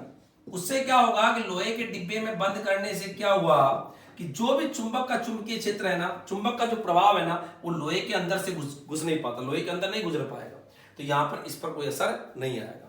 तो चुंबकीय क्षेत्र जो है, चुंबक का जो प्रभाव है, तो चुंबकीय क्षेत्र या चुंबक का जो प्रभाव है, ये लोहयुक्त वस्तुओं के अंदर एंटर नहीं होने से यहां पर सुग्राही उपकरण आराम से सेफ रहेंगे। तो क्वेश्चन आता है, सुग्राही उपकरणों को चुंबकीय क्षेत्र से बचाने के लिए क्या करते हैं? तो सुग्राही उपकरणों को चुंबकीय क्षेत्र से बचाने के लिए यहां पर लिख दूं मैं, सुग्राही उपकरणों को, सुग्राही की जो चुंबकीय क्षेत्र से जल्दी से प्रभावित हो जाते हैं, सुग्राही उपकरणों को चुंबकीय क्षेत्र से, सुग्राही उपकरणों को चुंबकीय क्षेत्र से बचाने के लिए, चुंबकीय क्षेत्र से बचाने के लिए लोहे के डिब्बे में, लोहे के डिब्बे में रख दिया जाता है, लोहे के डिब्बे में रख दिया जाता है। ताकि क्यों रख दिया जाता है, इससे क्या फायदा है? ताकि उनका चुंबकीय क्षेत्र जो है ये लोहे के डिब्बे के अंदर एंटर नहीं हो और वो सुग्राही उपकरण क्या रहे, आराम से सेफ रहता है। तो ये भी आपको पता होना चाहिए। अच्छा, अगली जो बात है यहां पर, पदार्थ जो होते हैं बच्चों, पदार्थ जो होते हैं, इनको फैराडे ने 3 प्रकार से बांटा। पदार्थों को फैराडे ने 3 प्रकार से बांटा। तो यहां पर अगली जो बात आ रही है कि पदार्थों का वर्गीकरण, पदार्थों का वर्गीकरण, पदार्थों का वर्गीकरण चुंबकत्व के आधार पर, पदार्थों का वर्गीकरण चुंबकत्व के आधार पर। तो चुंबकत्व के आधार पर जो पदार्थ हैं वो कितने प्रकार के होते हैं? 3 तरह के पदार्थ होते हैं। एक होता है प्रतिचुंबकीय पदार्थ, एक तो कौन सा पदार्थ है? प्रतिचुंबकीय पदार्थ। दूसरा होता है लोहचुंबकीय पदार्थ, अनुचुंबकीय पदार्थ। तो दूसरा मैं लिख रहा हूं अनुचुंबकीय पदार्थ, अनुचुंबकीय पदार्थ। और तीसरा होता है लोहचुंबकीय पदार्थ, लोहचुंबकीय पदार्थ। और यह वर्गीकरण किया था किसने? फैराडे ने। फैराडे ने चुंबकत्व के आधार पर पदार्थों को 3 भागों में बांटा था। तो फैराडे ने बताया प्रयोगों की सहायता से कि चुंबकत्व के आधार पर पदार्थ कितने प्रकार के? 3, जो चुंबकीय क्षेत्र से प्रतिकर्षित होते हैं, नाम ही प्रति। जैसे मैं माना प्रतिचुंबकीय पदार्थ हूं, तो कोई चुंबक आएगी तो मैं यूं हो जाऊंगा, यूं, क्योंकि मैं चुंबकीय क्षेत्र से क्या हो रहा हूं? प्रतिकर्षित। तो यहां पर इसकी परिभाषा में इतना सही, जो चुंबकीय क्षेत्र से प्रतिकर्षित होते हैं, जो चुंबकीय क्षेत्र से क्या होते हैं? प्रतिकर्षित, भागते हैं दूर। जो चुंबकीय क्षेत्र से प्रतिकर्षित होते हैं उन्हें अपन क्या बोलते हैं? प्रतिचुंबकीय पदार्थ कहते हैं। जो भी चुंबकीय क्षेत्र से प्रतिकर्षित होते हैं उनको अपन बोलते हैं प्रतिचुंबकीय पदार्थ कहा जाता है। जैसे यहां पर उदाहरणों की अपन बात करें,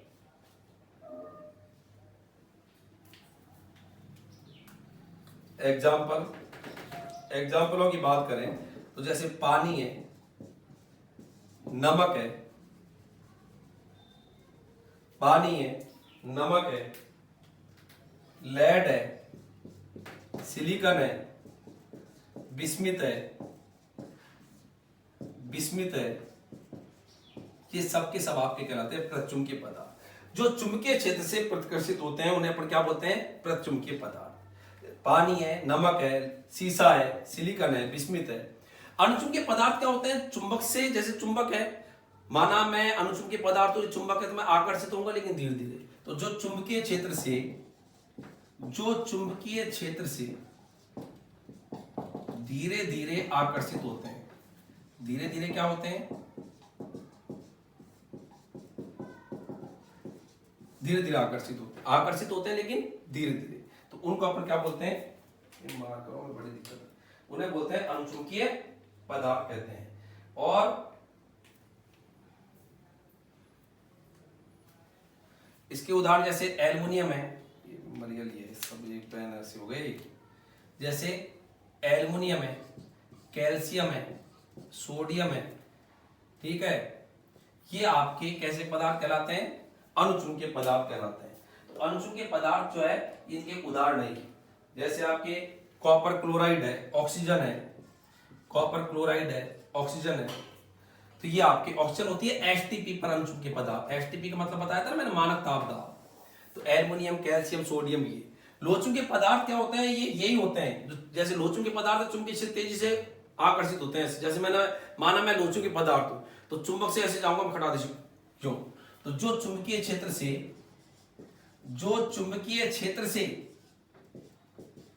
तेजी से आकर्षित होते हैं, तेजी से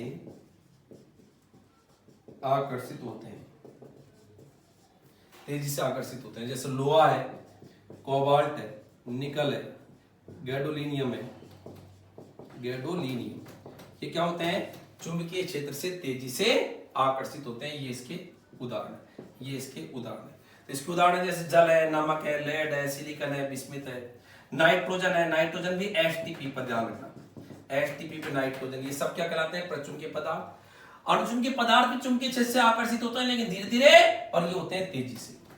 अब यदि कोई लोचुंबकीय पदार्थ है, उसको यदि मैं गर्म कर रहा हूं तो क्या होगा? उसमें खुद का गुण कम हो जाएगा और ये गुण आ जाएगा। देखो ये दोनों सेम है, बस ये चुंबकीय क्षेत्र से धीरे धीरे आकर्षित हो रहे हैं, तेजी से आकर्षित हो रहे हैं। तो यदि मैं लोचुंबकीय पदार्थ को गर्म करूंगा तो एक ऐसा तापमान होता है जिसपे लोचुंबकीय पदार्थ किसमें बदल जाता है? अनुचुंबकीय पदार्थ में। और उस ताप को अपन बोलते हैं क्यूरी ताप। क्या बोलते हैं? क्यूरी ताप। तो अगली बात यहां पर मैं बता रहा हूं क्या होता है क्यूरी ताप। तो देखो अगला जो बात आ रही है वो है क्यूरी ताप।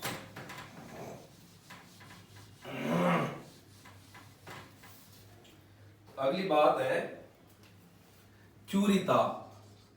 क्यूरी ताप को टी के नीचे सी से लिखते हैं, क्यूरी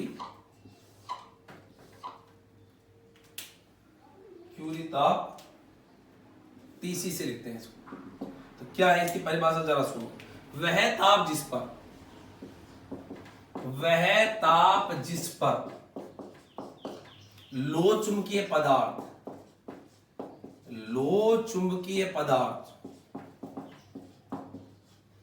कॉमा अनुचुंबकीय पदार्थ में बदल जाता है,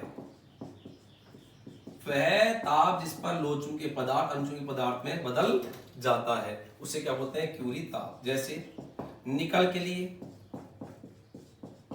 लोहे के लिए, कोबाल्ट के लिए क्यूरी ताप बता रहा हूं, तीनों के महत्वपूर्ण कि इनको कितने पर ये लोचुंबकीय पदार्थ है तीनों, लेकिन ये किसमें बदल जाएंगे बोलो? अनुचुंबकीय पदार्थ में।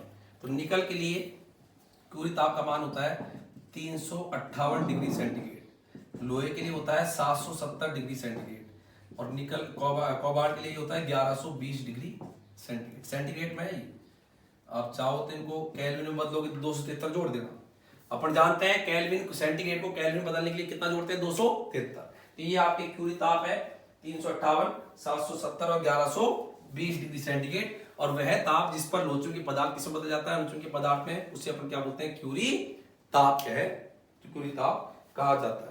इसके बाद में आगे चुंबक का रखरखाव, एक बात यहां पर और है लास्ट, बस उसके बाद में ये कंप्लीट हो जाता है। अब देखो इतनी सारी बातें आती है, अब बच्चे चुंबक पढ़ते हैं हल्का सा किताब के अंदर, फिर वहां पे सवाल नहीं मिलता। तो इसलिए क्या थोड़ा वक्त लगता है, लेकिन एक बार में पूरी चीज को पढ़ो और खूब वक्त मिल रहा है पर्याप्त पढ़ाई के लिए, ऐसी भी बात नहीं। पढ़ाई के लिए पर्याप्त वक्त मिल रहा है, पढ़ने में थोड़ा सा वक्त लगता है, लेकिन चीज हमेशा के लिए फिर कंप्लीट हो जाती है, उसमें फिर कुछ नहीं बचता है। तो अगली जो बात आती है वो है चुंबक का रख रखाव।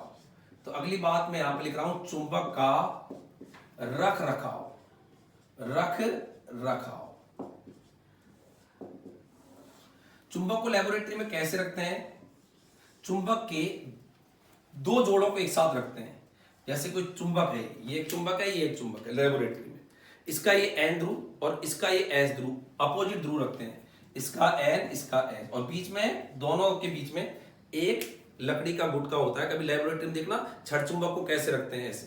तो दो छड़ चुंबक ले ली, बीच में लकड़ी का गुटका, तो बीच में ये क्या है, लकड़ी का गुटका, यहां लिख देता हूं मैं, लकड़ी का गुटका, और ये एस और ये एन, तो ये लकड़ी का गुटका है। और अलग अलग प्रकार के ध्रुव रखते हैं, और यहां पर दोनों तरफ पर लगा देते हैं लोहे की प्लेट। कैसे? वापस देखो, ये माना लकड़ी है, इस लकड़ी के गुटके को बीच में रख दिया, एक चुंबक ये छड़ चुंबक, एक चुंबक ये इसका एन ध्रुव, ये इसका एस ध्रुव, लाल वाला एन ध्रुव और दूसरी वाली का काला वाला एन ध्रुव, और यहाँ एक लोहे की प्लेट लगा देते हैं ऐसे, और ऐसे ये लगा दी। समझ में आ गई? दो छड़ चुंबक, बीच में लकड़ी का गुटका, इधर लोहे की प्लेट, इधर लोहे की प्लेट, और जो ध्रुव रखे हुए हैं वो असमान होने चाहिए ऐसे। तो ये लोहे की प्लेट, ऐसे अपन इसको चुंबक को रखते हैं। तो ये भी क्वेश्चन आता है चुंबक को रखने का तरीका क्या होता है, क्या करते हैं, उससे क्या होगा। अच्छा, समान में क्या होगा, यदि आप एन एस की जगह एस एस एन एन कर देते हैं यहाँ पर फॉर एग्जाम्पल, तो क्या होगा, ये धक्का मारती हूँ, तो ये दिक्कत है, नहीं हो, तो इसलिए क्या करते हैं, खिंचाव बना रहे तो एन के साथ एस। तो ये चुंबक का रख रखाव करने का तरीका। लोहे की प्लेट ये भी है और लोहे की प्लेट ये भी, तो ये लोहे की प्लेट ये यहीं पर मैंने कर दिया, तो ये भी लोहे की प्लेट है, इधर भी एक लोहे की प्लेट लगा दी, ऊपर भी लोहे की प्लेट लगा दी, लकड़ी का गुटका। तो ये चुंबक की रख रखाव करने का एक तरीका कहलाता है। चुंबक को इस प्रकार से रखा जाता है। एक बात इसके अंदर और है, और ये जो बात है उसका नाम है चिकित्सा में चुंबकत्व। आप कहोगे गुरुजी चिकित्सा में चुंबकत्व, तो यहां पर अगली जो बात है वो है चिकित्सा या औसत, चिकित्सा या औसत में चुंबकत्व। अब ये जो चिकित्सा या औसत में चुंबकत्व, ये क्या होती है जरा ध्यान दीजिएगा। देखो, जैसा कि हम जानते हैं कि विद्युत धारा के कारण चुंबकीय क्षेत्र उत्पन्न होता है, और हमारी जो तंत्रिकाएं हैं उन तंत्रिकाओं में भी आयन धाराएं बहती है, और उन आयन धाराओं की गति के कारण, उन आयन धाराओं के कारण चुंबकीय क्षेत्र उत्पन्न होता है। जब हम किसी वस्तु को टच करते हैं, स्पर्श करते हैं, तो ऐसी स्थिति में तंत्रिकाओं में विद्युत आवेग गति करता है, जिसके कारण चुंबकीय क्षेत्र उत्पन्न होता है। अब होने को तो हमारे शरीर में जो चुंबकीय क्षेत्र है बहुत कमजोर होता है, दुर्बल होता है। धरती के चुंबकीय क्षेत्र की तुलना में अरबवा भाग कम होता है, मतलब 1 अरब गुना कम होता है धरती के चुंबकीय क्षेत्र की तुलना में शरीर में चुंबकीय क्षेत्र। लेकिन इसका होना हमारे लिए बहुत ही महत्वपूर्ण है। विशेष तौर पर मस्तिष्क में और हृदय में चुंबकीय क्षेत्र का होना काफी महत्वपूर्ण है। और शरीर में जो चुंबकीय क्षेत्र होता है, ये चुंबकीय क्षेत्र जो है ये हमको शरीर के अन्य भागों का प्रतिबिंब लेने में मदद करता है, और शरीर के चुंबकीय क्षेत्र से शरीर के किसी भाग का प्रतिबिंब लेने की जो तरीका होता है, तकनीकी होती है, उसे अपन बोलते हैं मैग्नेटिक रेजोनेंस इमेजिंग, एमआरआई। तो मैंने यहां पर जो महत्वपूर्ण बात बताई वो क्या है, चिकित्सा के क्षेत्र में चुंबकत्व। चिकित्सा के क्षेत्र में लंबे समय से यदि कोई आपके शरीर के अंदर कोई गोली प्रवेश कर गई तो चुंबक से पता चल जाता है। यदि आपके आंख के अंदर कोई लोहे का कोई टुकड़ा चल जाता है तो चुंबक से अपन उसको खींच के पास लाते हैं, फिर उसको निकाल लेते हैं। ये तो पहले से ही चल रहा है, लेकिन इसके अलावा ऐसी तकनीकी एमआरआई जिसके अंदर भी चुंबकत्व जो है उसका इस्तेमाल किया जाता है। तो यहां पर मैं आपको बता रहा हूं चिकित्सा में चुंबकत्व। तो यहां पर मुख्य मुख्य बातें क्या है जो मैंने बोला कि विद्युत धारा के कारण, पहली बात, विद्युत धारा के कारण चुंबकीय क्षेत्र, विद्युत धारा के कारण चुंबकीय क्षेत्र उत्पन्न होता है। पहली बात जो आपको पता है ऑरस्टेड ने बताई थी, मैंने आपको बताया था, ऑरस्टेड ने कहा था विद्युत धारा के कारण चुंबकीय क्षेत्र उत्पन्न होता है। दूसरी बात, तंत्रिकाओं में आयनों की गति के कारण दुर्बल चुंबकीय क्षेत्र उत्पन्न होता है। दुर्बल चुंबकीय क्षेत्र, तो अपनी बॉडी के अंदर जो चुंबकीय क्षेत्र है वो बहुत वीक होता है, दुर्बल चुंबकीय क्षेत्र उत्पन्न होता है। अच्छा, अगली बात ये जो दुर्बल चुंबकीय क्षेत्र है इसका मान जो होता है, इसकी जो वैल्यू है, ये पृथ्वी की चुंबकीय क्षेत्र, दुर्बल चुंबकीय क्षेत्र का मान कितना होता है वो मैं बता रहा हूं। पृथ्वी के चुंबकीय क्षेत्र, पृथ्वी के चुंबकीय क्षेत्र के अरबवें भाग के बराबर, अरबवें भाग के बराबर, मतलब पृथ्वी के चुंबकीय क्षेत्र में 1 अरब का भाग दे दो, वो आएगा उतना होता है। पृथ्वी के चुंबकीय क्षेत्र के अरबवें भाग के बराबर होता है। इतना सा हमारे शरीर के अंदर चुंबकीय क्षेत्र उत्पन्न होता है। अगली बात, जब हम किसी वस्तु को स्पर्श करते हैं, जब हम किसी वस्तु को स्पर्श करते हैं, टच करते हैं, जब हम किसी वस्तु को स्पर्श करते हैं, स्पर्श है, जब हम किसी वस्तु को स्पर्श करते हैं तो तंत्रिकाओं में विद्युत आवेग की गति के कारण, विद्युत आवेग की गति के कारण दुर्बल चुंबकीय क्षेत्र उत्पन्न होता है। दुर्बल चुंबकीय क्षेत्र उत्पन्न होता है, दुर्बल चुंबकीय क्षेत्र उत्पन्न होता है। अच्छा, आप कहोगे गुरुजी अगली बात, हमारे शरीर में 2 भाग, मस्तिष्क और हृदय, इनमें चुंबकीय क्षेत्र का होना काफी महत्वपूर्ण है। तो यहां पर अगली बात मैं बता रहा हूं। नेक्स्ट, हमारे शरीर में मस्तिष्क एवं हृदय, हमारे शरीर में मस्तिष्क एवं हृदय में चुंबकीय क्षेत्र का होना काफी महत्वपूर्ण है, इंपॉर्टेंट है। चुंबकीय क्षेत्र का होना काफी महत्वपूर्ण है। और अंतिम बात मैंने आपको बताई थी, शरीर में चुंबकीय क्षेत्र का होना, शरीर में चुंबकीय क्षेत्र का होना, शरीर के विभिन्न भागों, शरीर के जो बहुत सारे भाग हैं, शरीर के विभिन्न भागों के प्रतिबिंब लेने में मदद करता है। प्रतिबिंब, इमेज, प्रतिबिंब को क्या बोलते हैं? इमेज। कि तेरी जिंदगी में क्या इमेज है, क्या प्रतिबिंब है। शरीर के विभिन्न भागों के प्रतिबिंब लेने में मदद करता है।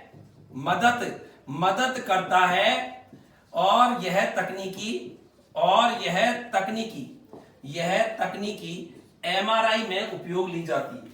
एमआरआई, यह तकनीकी एमआरआई, फुल फॉर्म लिख रहा हूं मैं, मैग्नेटिक रेजोनेंस इमेजिंग,